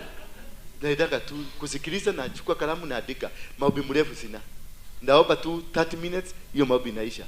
Ingine ni kusikiliza, naanza kuandika. The angel comes there and sits me down. And mimi naanza kuandika mambo yote venye kutakuwa. Things ambazo mnaona tukifanya hapa. Uende kwa inaitangwa strategic plan yetu tuliandika long time ago tukiwa kule City Stadium, Jericho. We were not even a church.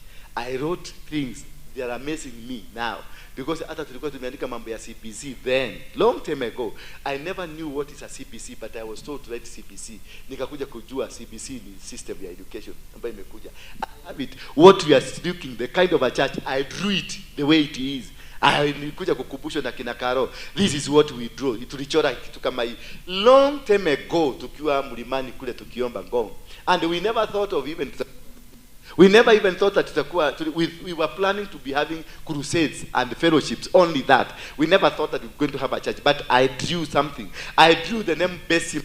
It is there, strategic plan. The name itself, Besima. Niliandika those long time, lakini Besima ilikuja ikafanyika. Silasia tulilaunch Besima. Who brought the name of Besima? Not even a person I had seen. There is a lady that used to work in Safaricom. Alikuja akasema, can we use the name Besima?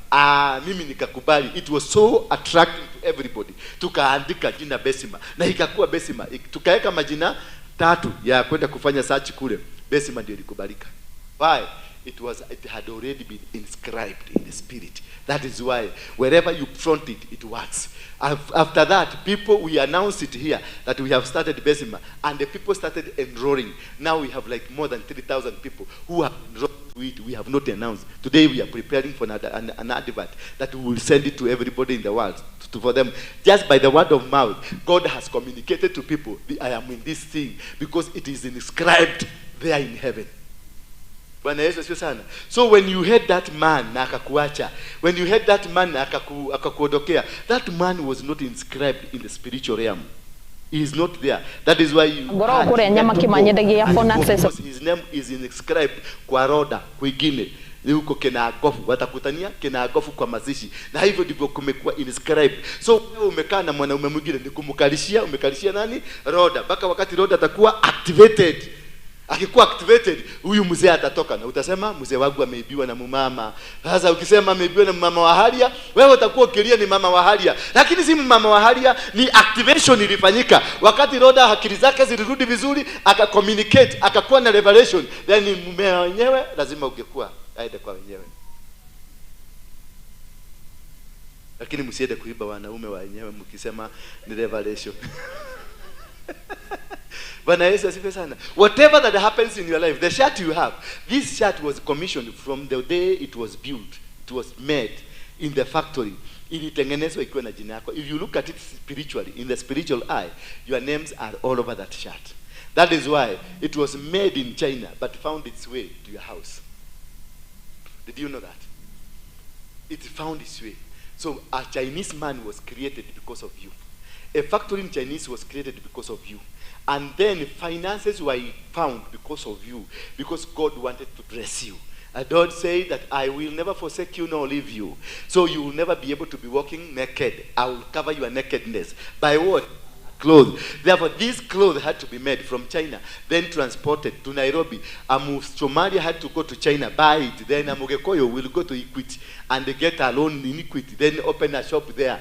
That is now when it arrived in that shop, you are told, wake up now, go down, make a move, just tembea too. Then while you are moving around, you saw a shirt, and this shirt, oh, it's good. Then you say, how much is it? It is 600 shillings.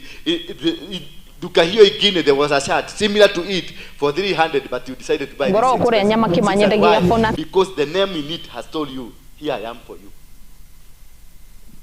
Life is about spirit. It's a spiritual way where you are seated. You are not seated. No, like now we condemn. We say wa Chinese hawataenda biguni, si ndio? Wa Chinese watachomeka because they don't know Jesus Christ. But listen, what do we use to preach? That is the same Jesus Christ. I am using a microphone. From who? From my Chinese who will not go to heaven. You are seated where? On a seat produced by who? Material from China.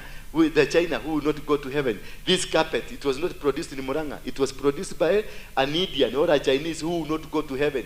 Pulpit hii imetoka China. Produced by who? A person who will not go to heaven.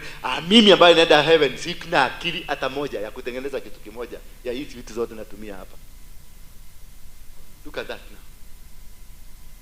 Wewe ndio utaenda biguni, lakini Mungu huyu amekunyima akili ya kutengeneza kitu kimoja tu utaweza kutumia kumwabudu naye yako. Unaabudu na vitu za watu ambao hawataenda biguni. So nani atakutangulia biguni? Ni sisi ama ni wametengeneza? Biblia inasema mkikosa kuniabudu miti itaniabudu. Mkikosa kuniabudu mawe itaniabudu. Sasa si ni vitu zinaabudu Mungu sasa? Si ni microphone zinaabudu Mungu? Kwa hivyo ni nini inatii amri ya Mungu? Ni sisi ama ni wao wa China?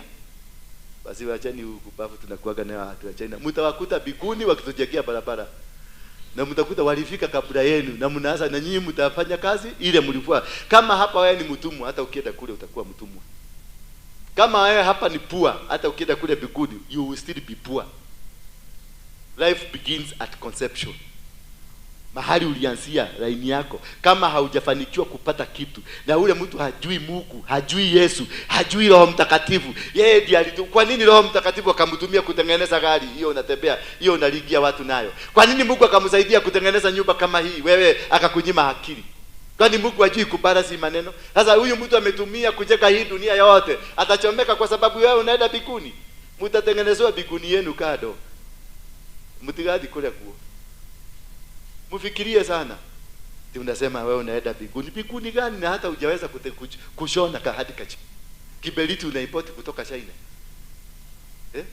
Mungu alikunyima akili yako imile hakilisho niki. Wewe ukire mwega, wewe mundu wa Ngai.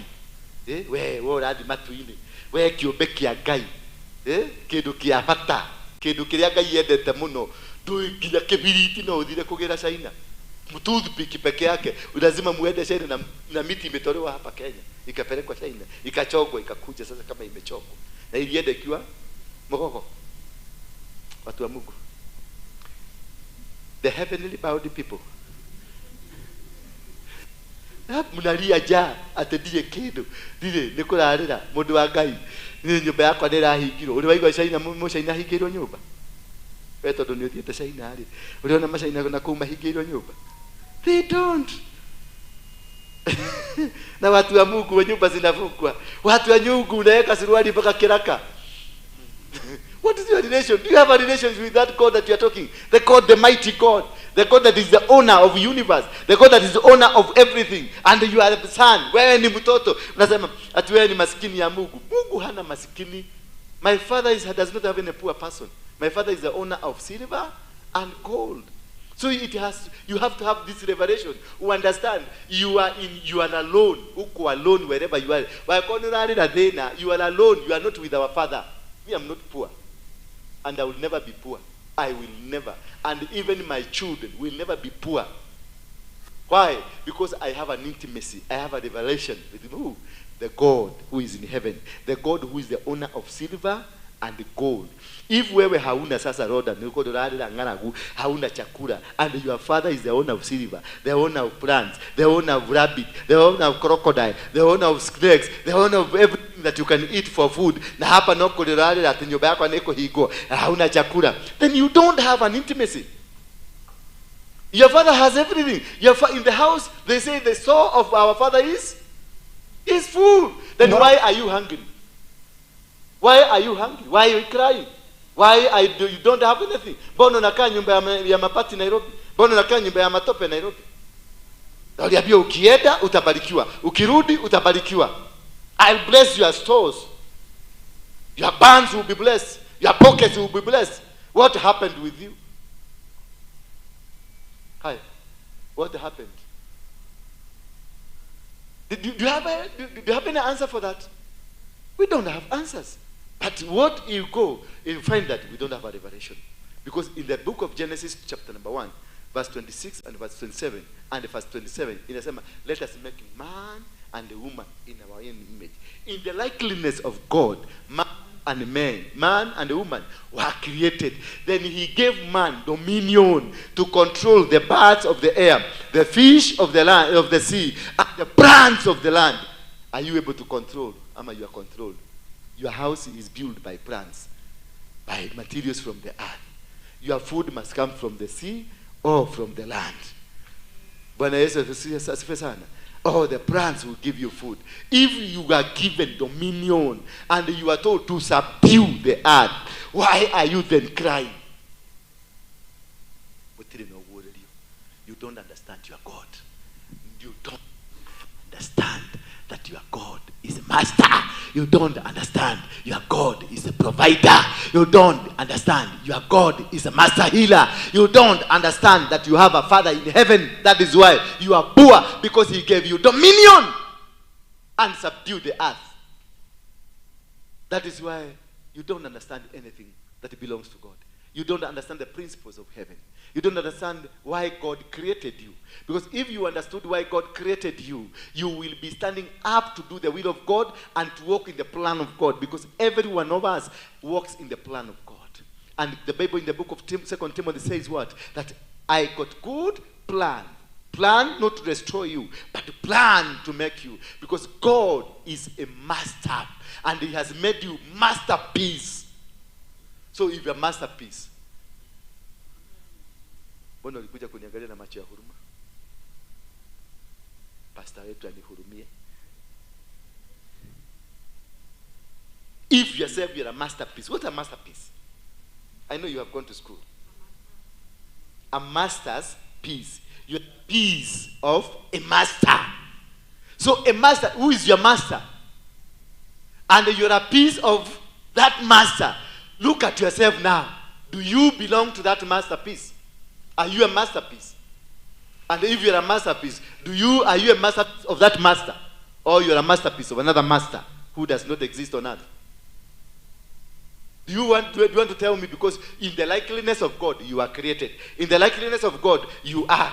Whatever I see here, I'm seeing the likeness of God. Does God represent?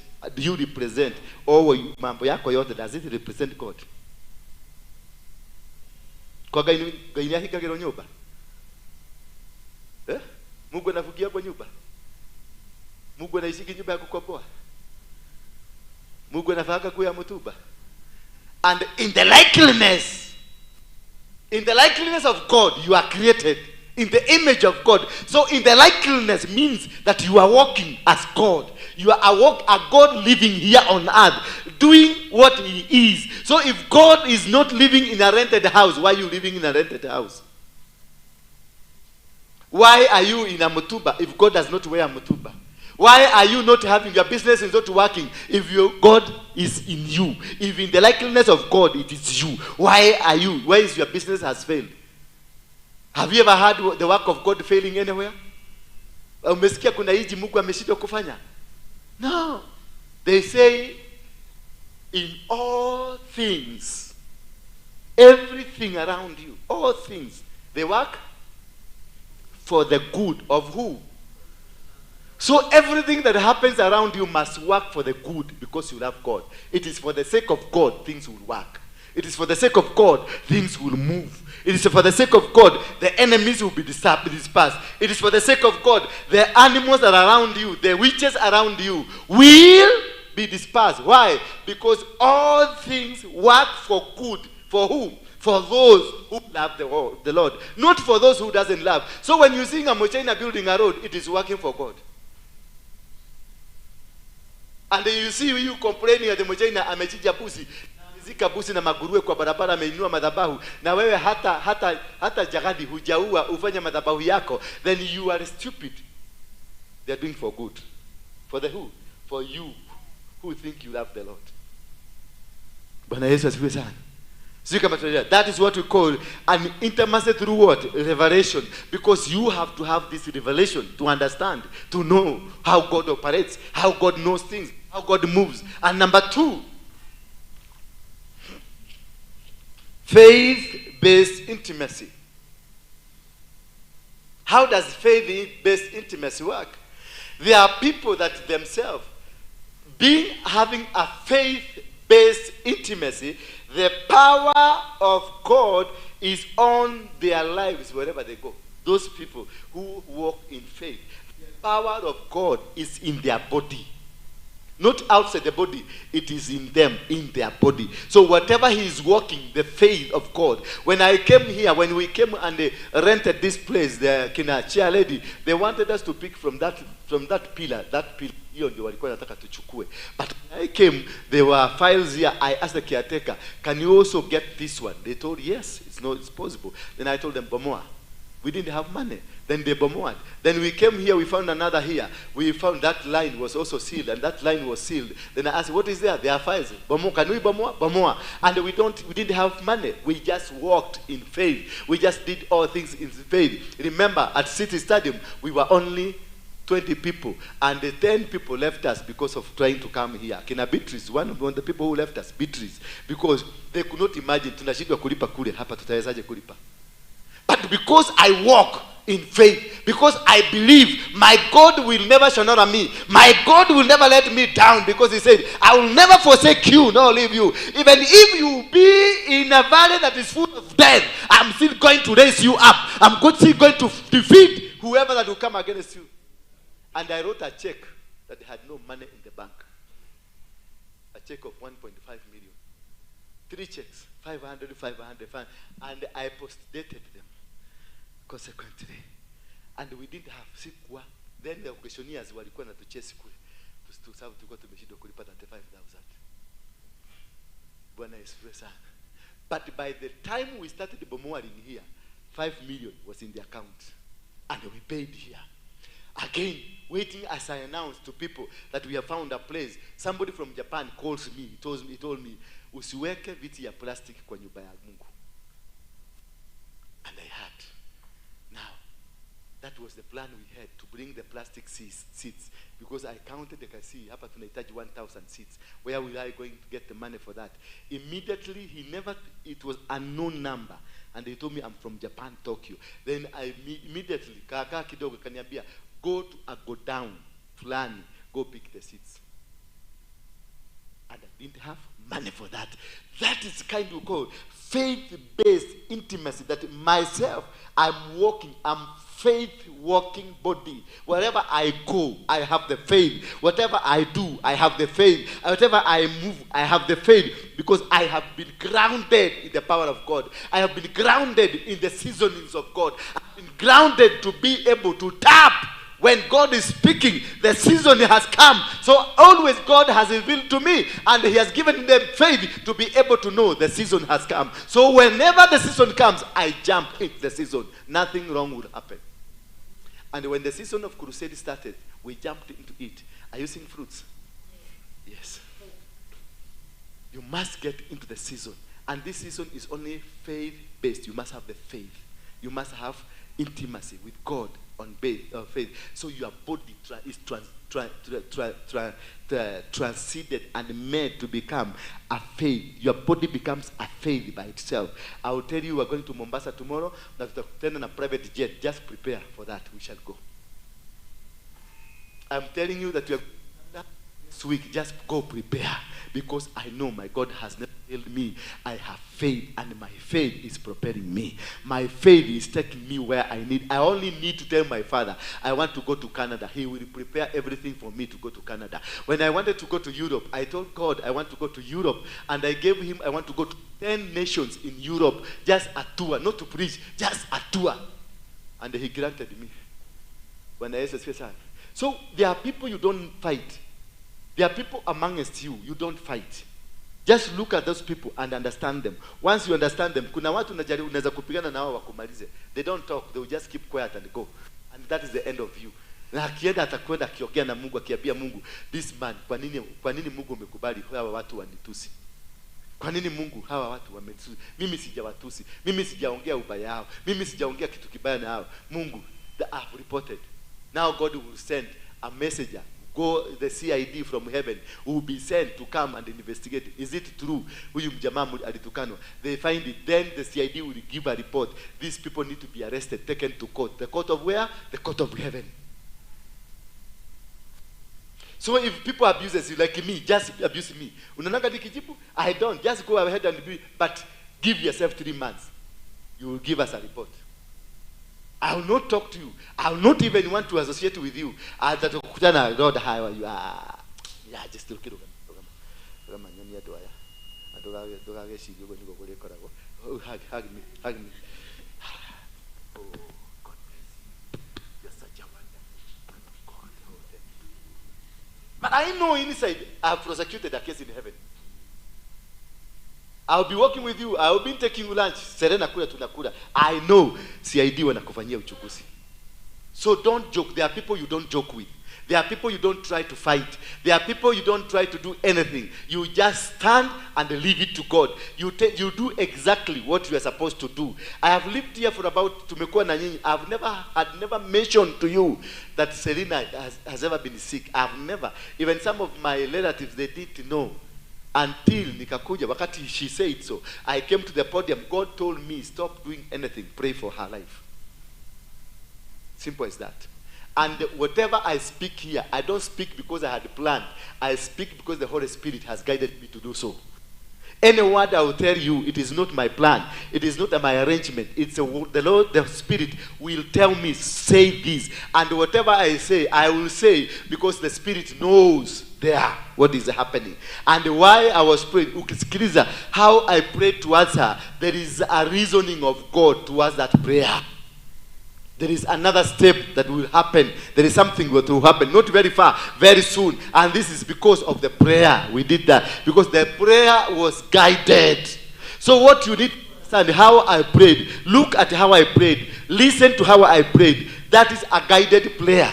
Now you need to know, I was not the one speaking. The Holy Spirit was speaking to me. Therefore, go investigate on that line how I prayed to you. Then you will be able to understand. If I start baba na kuomba, ninavunja uchawi ndani ya mama huyu, ninaharibu nguvu zake za giza na uchawi na usherati. No, I have been guided towards uchawi, usherati na vitu kama hivyo. So go investigate. You might not be a prostitute, but there is a spirit of prostitution in you. You get me? So it is faith. I have the faith. When I'm speaking to you, you shall be healed. Ubarikiwe. That's the end. Just go. Don't come for any story. If I have nikihubiri na nisikia lile neno nimehubiri hapa limekuguza, that's the end of me between you and you. Just go home. Don't come there to the office. Atajalie kiwoke mwe. I have finished the game. Ukikuja kule za formality kuja na 200, msikuja na 200. Kuja na 1000 kwenda juu. I have faith. You need to be carrying in your pocket 10,000 za kwenda ukipatia watu tu. I have faith. Bwana Yesu asifiwe sana. Money, because there are blessings that come through giving. For you, one thing to know that you are rich is that ability of you to give.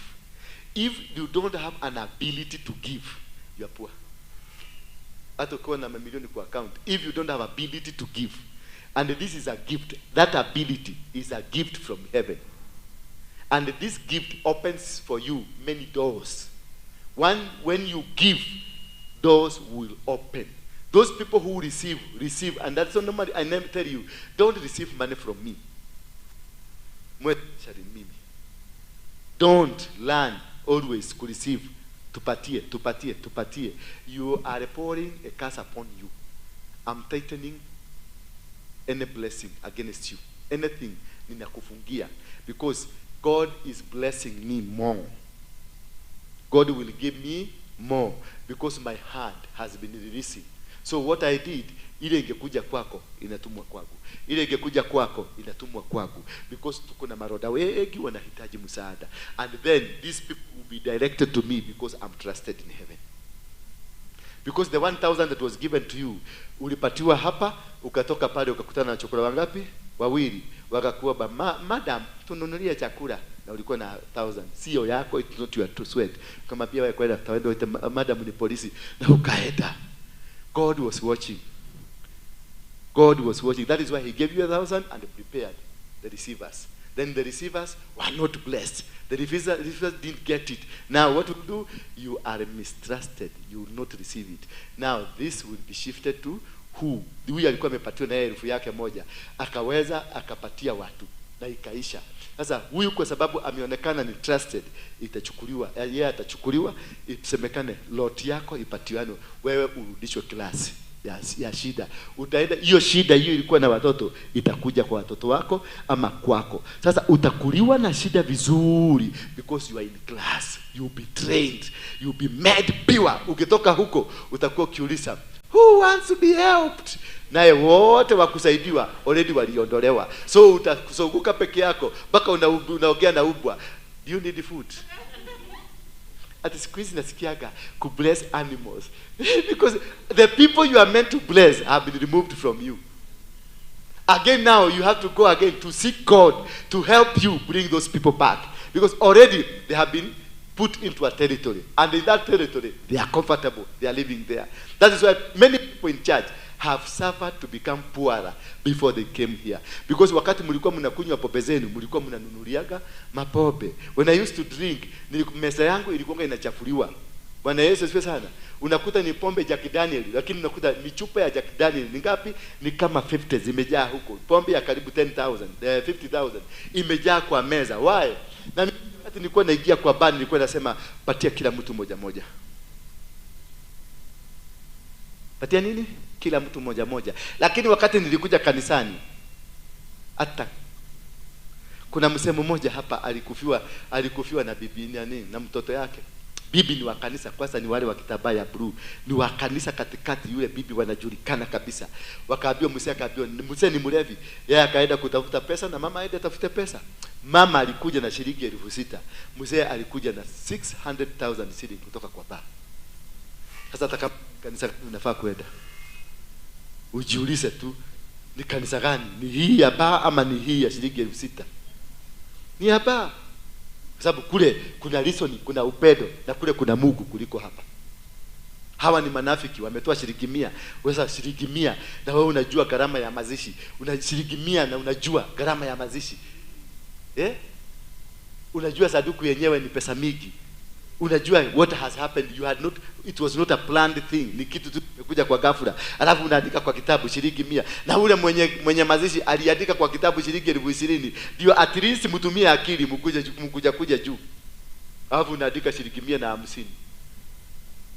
Surely wa Kristo, that is the Christians for you. That's the most dangerous species on earth, the most hopeless and useless people we have on earth, Christians. They can't help you. They can't help you. Bwana Yesu asifiwe sana. Ukienda bad is too much love. Too much love. Hapa kanisani hii ya synagogue kuna watu hawaongei na mwingine. Alafu bahati mbaya huyo mtu sasa ni huyu. Bahati mbaya amekuja amekaa karibu na wewe. Alafu apoza anasema salimia huyu karibu na wewe. Mpaka unasikia mkono unasikia imeganda kwa sababu unasijaribu kufungua vidole ziende zisalimia huyu na hutaki kumuona, hutaki kumusikia. Christians, and that's why Christians are poor of the poorest. Go to the Muslim for fraternity. They slaughter during their Christmas year, inaitwa Idul Fitri. They slaughter, anachinja buzi kama 10. Kisa hizo buzi zote anazipatiana. Wanaenda kwa huyu, unapatiwa mguu, unaenda kwa huyu mkono, unaenda kwa huyu unapatiwa bavu. Buzi anachinja literally, si watoto wake wakule, watu wa jamii wakule. Kwa nyumo muhe hage na mukahira ruguru wale. Mukisikia mgeni hano natumaka kijana katoto kako, nenda mwambie tu hatuko. Nenda anakimbia kwa gate naambia, "Mama amesema hatuko." Ni kwa nini amesema? Kwa sababu tulikuwa tunachoma nyama na tumeficha chini ya kitanda, akaniambia hatuko. That's a Christian for you. Until you are able to change and transit to have an intimacy of faith with God, we are not going to achieve anything. We are not going to succeed anywhere. Wherever I have started anything, I have started through faith. I have never started any business with money. I have never. Zile business zangu zote, I have so many businesses and they give me good money. And there is no single business niliwahi kuanzisha na pesa. Nyinyi mnakuja hapa dada capital yako abiria ya. Ni pesa sika na capital. Ule ndio halo gwede kama dhahu we. Kona ni ngiri 500. Wena pesa sika na makama huji adire. Onake. You must be able to plant a seed. For your business to grow, you must be able to plant a seed. Wewe mwenyewe lazima ukuwe na seed. Bwana Yesu asifiwe sana. And the seed that you must have, that faith seed, for you to start moving, for you to start succeeding, for you to start doing anything. Kwani mlitoa saa kayo? Wazile mno. Ndio kayo. Ndio tugira kwa watu wa shule. Bwana asifiwe sana. Have I taken too long time of you? We are okay? Thank you. The third intimacy that you need to have with God, consecration.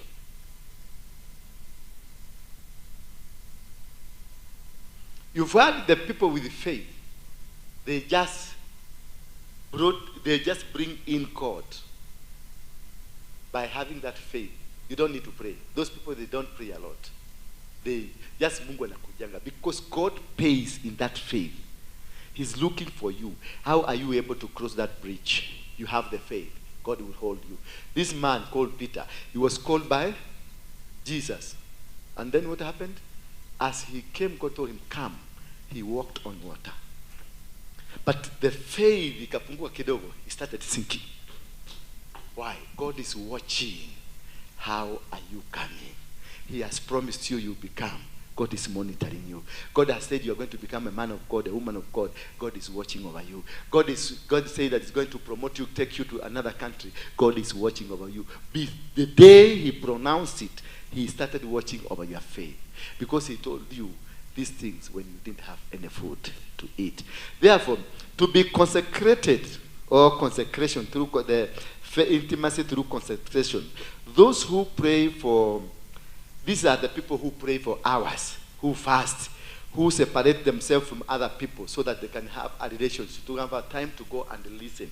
This thing is normally practiced by the Catholics people, that they are carrying the rosary every time, unakuta mioba, every time wako na ile kakitu hii nyororo ya sijui ni nyororo ya nini amebeba, anaendelea kufanya hivi. Every time this person ako na consecration ya Mungu. This person ako na relationship. So ukisema mkatoliki hata dabiguni, every single minute ako na Mungu. Every single minute anaongea na Mungu. Ukisema Muislamu haidi kwa Mungu, Mungu wake ako every single minute anafanya hivi, because he's using this to connect him, to make him consecrated, to walk with God throughout, that nothing will stop him, nothing will not, because he's using the fingers to talk to God. You don't, sio necessarily utumie mdomo yako. necessary utumie miguu yako ati unasema sasa nikuokea rimashandoleluriyandaraboriseketeribosha. I don't know why when these people are praying they go like they are dancing.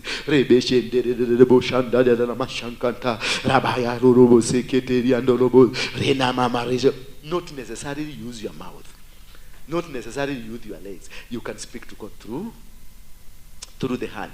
Like myself, when I come here, there is signs that God uses to me to know what kind of a service I will do. Whether I will pray for the sick. There is a way my fingers will operate. Kuna kitu itafanyika. Ama there is a way my heart. Ama hapa itatingika. Ama hapa itatingika. Nikijua how imetingika nitajua what I'm supposed to do. What kind of a service I will provide. Or maybe nikifika pale chini nisikie numbness kwa miguu yangu. Siwezi ingia ni kwenda na edaga. Because I'm consecrated to the things of the heavens that controls me, that makes me to move in a direction that I'm supposed to move or do things as I will. Tunaweza kupanga mkutano mzuri na wewe ama vitu vikubwa na wewe, lakini last minute msikie nimecancel. Why? Because there is a message that was brought to me. Nikamwambia stop that. I'm not in that. Then I will change the direction. Bwana asifiwe sana. So these people that are of consecration, these are the people now who like praying. Wanakujaga kama nasi hapa asubuhi, utamkuta ola jalebo lebe sena masaya ya la la la tunakuomba mashe ana ya na mazaya rina 22 hours or 5 hours or 3 hours. That is how ana communicating na Mungu wake, anashikana na Mungu yake. Asipoomba masaa matatu, that will not work. It's like you are a victim of a baggage that is connected to you that you must activate it for it to work. Bwana Yesu asifiwe sana. Kuna wengine you must fast for 3 days, you must fast for 3 hours, or you must fast for 7 days for that spirit, for that power of God to come. If you are called that way, continue doing that, because that is the only you'll have the intimacy with God. Bwana Yesu asifiwe sana. Usiende kwa sababu ukiona huyu mama ni mwepesi na ubaka masaa matano na wewe uweze kuomba masaa matano. Utalala pale, utalala kama huyu mjamaa. Anaagukaka hapa, anaanza kuchati. Anaangalia juu hivi, anaanza kuchati tu. Because yeye kitu hana ndani yake. He doesn't have. There is a way he communicates with God. So you cannot force him to work, to do that which he is not. Bwana Yesu asifiwe sana. You cannot make him pray and yeye mwenyewe dakika mbili words zimetoka, mdomo imekauka. Just baba tunakuomba Rima Shanda Rina. Sasa mpaka anatafuta akasikia kuna mbasta alisema Rina na kuna pastor mwingine alisema Shanda. Sasa akasema Rina na Shanda akaconnect. Ndio ile power ya yule pastor mwingine na huyu pastor mwingine ikuje imsaidie kuconnect na Mungu. So what God has called you to know best, to understand best, that is what you need to use gradually for you to succeed. If you are that woman that prays kutoka saa 9 mpaka saa 11, do that continuously. Do not, because that is where the grace of God comes in. That is where the grace, that's how the grace of God will come, and the intimacy between you and God itaingia hivyo, because you are consecrated. Those are for the consecrated people who have been chosen. Kuna watu wanajifanyaka ni intercessor, but they are not. They are troubleshooters. Na wakikuja intercessory, ile kazi yote watafanya, watapagua mipako yote ya intercessory, walete mipako yao, because they are normally troubleshooters. Yaani kazi yao ni kuja kuvuruga, na akivuruga lazima hiyo kitu iaguke.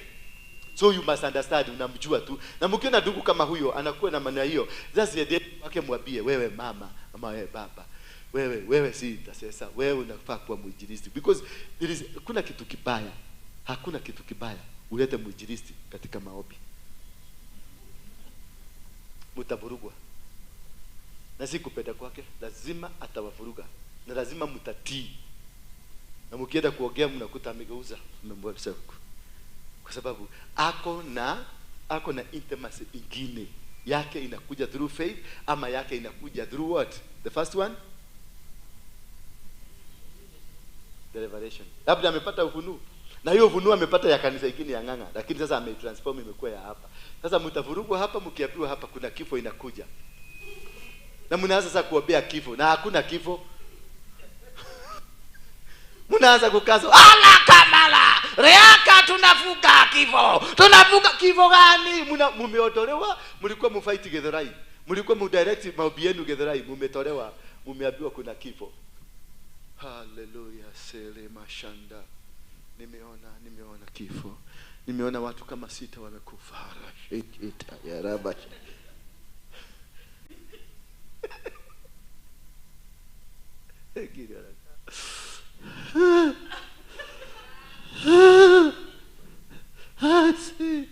Naona kasi.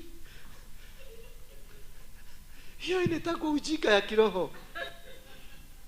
Upuzi.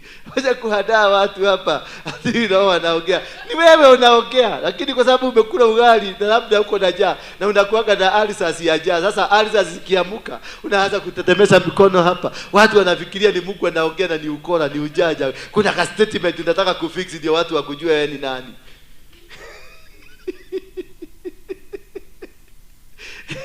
Tafuta a good relationship with God so that God can help you.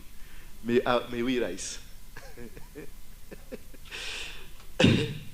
Wow.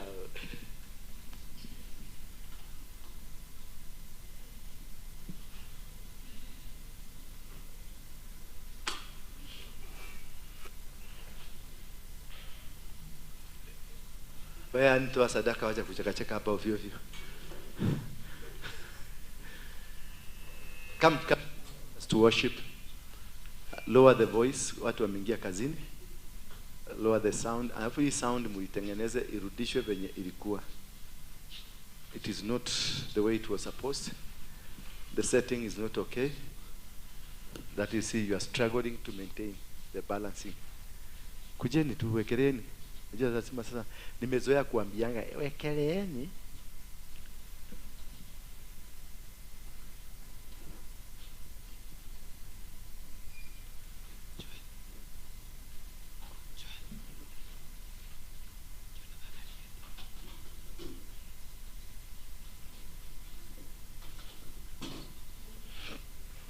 Bado mnajipanga?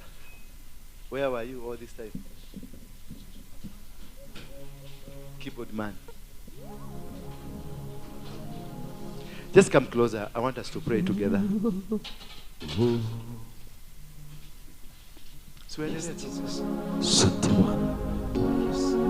I said you come very close to the pulpit, to the altar here. Just move kabisa kabisa to the altar. Take away. Go easy.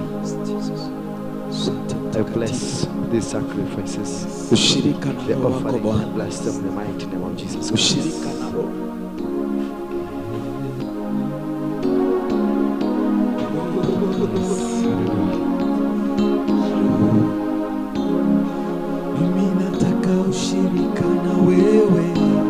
So every time God speaks to you, uleta kitu kanisani, hata kama ni yangu, give it to my secretary. Secretary never pick anything from anybody.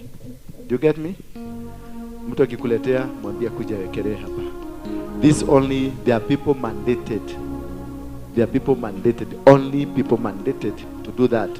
Because some of these things zinaweza kuwa ni uchawi imeletwa. Ni pesa ambayo imewekewa vitu vibaya, ama chakula kama hii imeletwa. Sisemi mwenye ameleta ni mbaya. But you need to be very careful. Don't just pick. Wewe mshirika wa hapa, don't pick. Ukiona mtu ameleta, mwambie awekelee kwa madhabahu.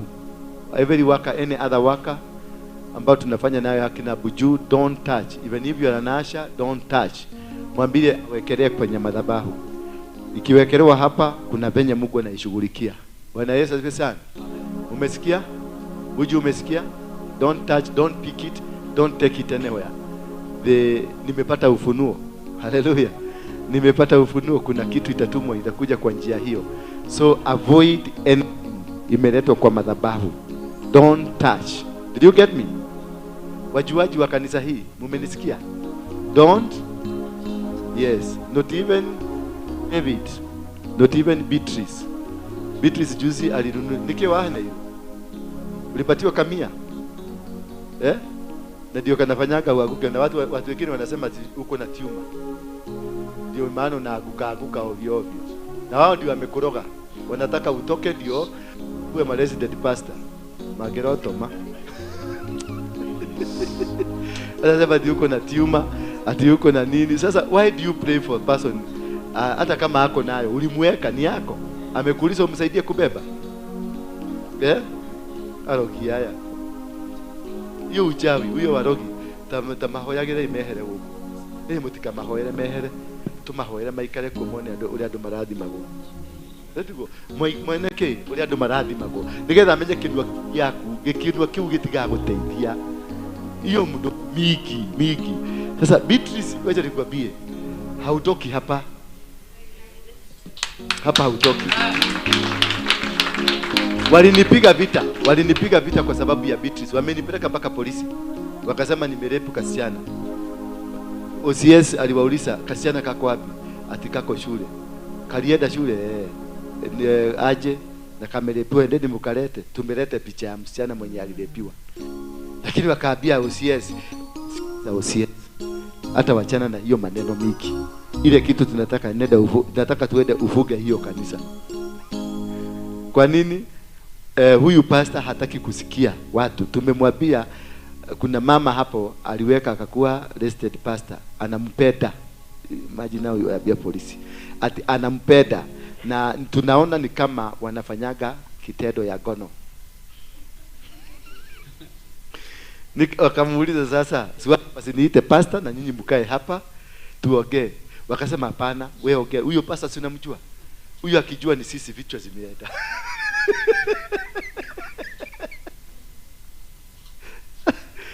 Hiyo siasa yote ilipigwa kwa sababu ya huyu. Na Kiogeki hasikiagi pale, anapenda muhahe pale, na masikio yake inapenda kusikiliza muhahe, na mdomo yake inapenda kufungulia watu muhahe. Endete muhahe juko na guthikiriria kwa igwa ni kwa gutana leo, ni kwa gutana nyuo, ni kwa gutana thio.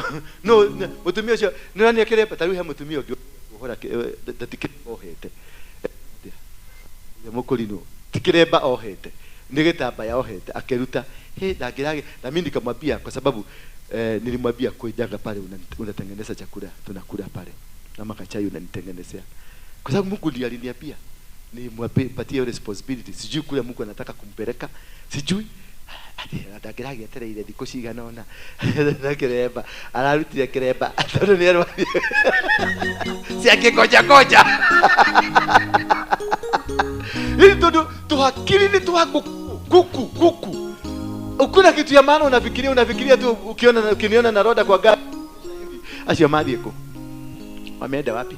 Mimi Roho wa Bwana amenifunulia roda ni shetani, ni agent wa shetani, alituma tuombe.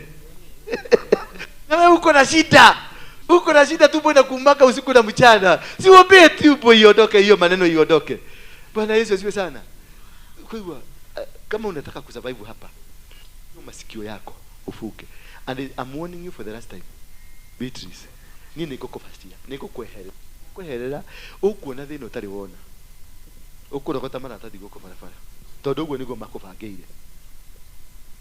Ugo nigo makubangire. Mahoya mana mahoya tara sadaka mana kujaga wamekuta hapa dhabihu ni ya 3000. Mungu akaniambia nenda ili utakuta imeandikwa 3000. Hapo nimeandikwa war against enemies. Nikakuja na nikaipata. Ni war against enemies. Reverse. Na enemy ni nani? Ina watu wao. Ina. Life.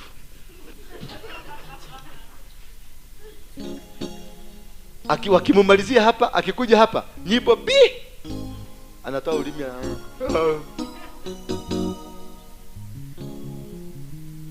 Last warning. Never entertain any of this. Isi nendo cia kuciothe isi urona haha. Mererirerie moragia ongerwara thiko igire uguo tu okue. Maikarire hare metagwo resident pastor. Yedekio. Ndomere gutire kindu riaga na mushara duonaga. Hakuna mimi simpatie, nilimwambia kwa sababu niliambia usimpatie mshahara. Mungu aliniambia I'm training her. Diheaga Beatrice ona true. Baka na mhurumiaga na naga kienda huko. Kuna siku tulikuwa na David, nikauliza David, Beatrice anaenda kaje nyumbani? Huku jua ni kwa nini nimekuuliza? Kwa sababu najua simpatiangi na nilikataswa. Mungu aliambia unachokwa. Na ukuchoko kwako sasa kule kwingine umeiva vizuri, lakini hii mdomo na hii masikio yako, the main problem. Huyu hau niho ngoma athamire akire kanyumba haha na kagiagia kahaha nikiona kama mucene muinge ono okoraga tondu thindere uyu akitaka mucene anakuja lazima akuje.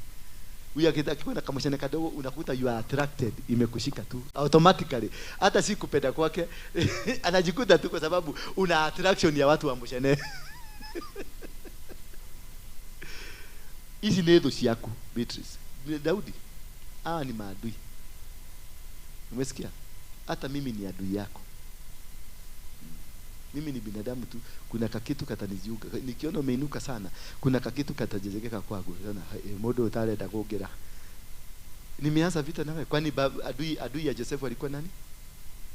Baba yake mzazi. Alafu ndugu wakachukulilia. Wale wamezaliwa tumbo moja. Ni huyo mtumia adui kule umete na huko murangana mathina make. Achoke naye nioka haha. Na ukire muthaka. Na warigida le modo. Na niendaga wikare position ya hakuhi nigetha atapu anointing yako hikio ni waro iki. Sasa unauliwa kwa sababu ya kitu hakuna. Bwana Yesu asifiwe sana. Amen. And that is kanisa, that is where the devil operates in a bigger way. Because minyi mmetoroka kwa boma yake, mmekuja hapa. Na yeye lazima akuje kutafuta akukuuliza waumire goko atia nikidako heteirie nakio. Umeelewa? So this is where the devil is active. And therefore it is very important for us to be able to understand this. Once you understand this, you treat people from the angle. Yesu hakuwa na rafiki katika the 12 disciples. He never had a friend in the 12 disciples. He walked with them according to revelation. Wakati alitaka kuomba, alienda na 6, akawacha 6. Akamove, kwa hiyo 6 akakata, akaenda na 3. Akatoka hapo, akapanda, akakata 3, akaenda na 1. Akapanda, akakata huyo 1, akaenda peke yake. Because aliwapeleka kulingana na levels of understanding, levels of revelation, levels of intimacy. Bwana Yesu asifiwe sana. In church we don't have friends. We have brethren. Did you get me? We are all brethren. We are not friends. Don't be a friend to anybody. Be a brethren. Look at yourself as a daughter and a son of the Most High Father. So our connection is where? So we are all daughters and sons of our Father. We are not friends. So don't come here and have a friend. Ati wewe ni mrata wako onwe. This is the man, the woman. Ati huyo ndio nashayaga na yeye. I am down. I call her. I share. Russia na goma. Hiyo utaisikia kwingine. Labda yeye ndio anaobaga. Whatever you are telling her, ndiyo ndio anaobeaga. Sasa you are going to report to the master. Anasikia, wow, we have done it. Anapigia mgaga yake. Tuongeza kadogo sasa, kadogo tuende tukiongeza, tumalize, tuko karibu kumaliza safari. You reported because you don't trust yourself. Trust yourself, trust your God, and walk with God, and have the intimacy. Intimacy. That's what I taught you today. That intimacy of revelation, the intimacy of faith, and the intimacy of consecration. When you have the 3, you don't need anybody to come and assist you. You need to walk the way God wants you to walk. You will only be with God, and nobody will be able to fight you. Na kwa hivyo, today I want to mark the end ya meshene. Hello? Today I want Beatrice ukuje hapa upige magoti tukobe. Nitoba. No, I'm joking. So, that's the most important for you. For you to succeed in this battle, you need to chart your own way. You need to understand you have been brought here by an issue that God wants to heal. You have been brought here because maybe God wants to teach you. He wants to take you to Ukraine. Wende ukue pastor huko. Wende ukue anakupeleka China. Wende ukue pastor huko. Anakupeleka wapi? Muranga. Wende ukue pastor huko. So he brought you for a training. Bwana Yesu asifiwe sana. And when you have been brought for a training, accept it and walk with God. And seek from God. Use the 3. The intimacy of faith, the intimacy of consecration, the intimacy of what? Revelation. Understand why God wants you. And why God. And what God wants in you. Once you have them, you succeed. Worship Him. Let's worship. Now, mujipeleke mbele za Mungu. I want you to, today I will be connecting you to the 3 forms of intimacies. That where you belong, you will catch it. Kama ni ya revelation utashika, kama ni ya faith utashika, kama ni ya consecration utashika. So take yourself to God. Ndio nimesema mkaribie kwenye madhabahu. Ukitaka kupiga magoti hapa mpige magoti. Ukitaka kupiga magoti hapa juu, toa viatu wako upande hapa, umeruhusiwa. Ukitaka kukuja hapa juu, kuja hapa. Hata kama uko na irisi, kuja tu nazo hapa. Utaona venye zitafanyika. Moto ile itawaka hapa, you've never seen it. Ukitaka kusimama, you can simama. Bwana Yesu asifiwe sana. So choose the way you want. It is the worship, what I worship kwa nyimbo zao, you connect yourself.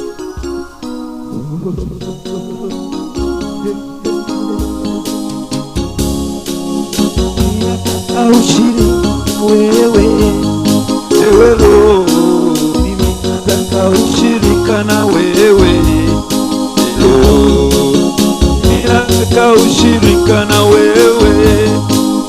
Roho, mimi nataka ushirika na wewe. Roho, Mimi nataka ushirika na wewe. Ewe Roho, mimi nataka ushirika na wewe. mimi nataka ushirika na wewe. Ewe Roho, mimi nataka ushirika na wewe. Roho, Mimi nataka ushirika na wewe. Ewe Roho, mimi nataka ushirika na wewe. sisi tunataka ushirika na wewe. Ewe Roho, nataka ushirika na wewe. Roho, Mimi nataka ushirika na wewe. Ewe Roho, mimi nataka ushirika na wewe. ushirika, ushirika, ushirika na wewe Roho. Mimi nataka ushirika na wewe. Roho, Mimi nataka ushirika na wewe. Ewe Roho, mimi nataka ushirika na wewe. ushirika, ushirika, ushirika na wewe Roho. Nataka ushirika na wewe. Masako na makindeithia na mbeca cia kubusti wira mahire 500,000 na riu wira wakwa ni ukirite no gathi wega muno ingikwira wi hau muhuri wa biashara uraigwo hinyiririkite kana wira waku wi thi ni urabatara kubustwo thie kwa Best Masako ni meguteithia na ndurabatara nginya kuyuria maratathi maingi. Araniria na ithui kuhitukira 0712-228-490 kana wingire rurenda rwa www.bestmasako.co.ke.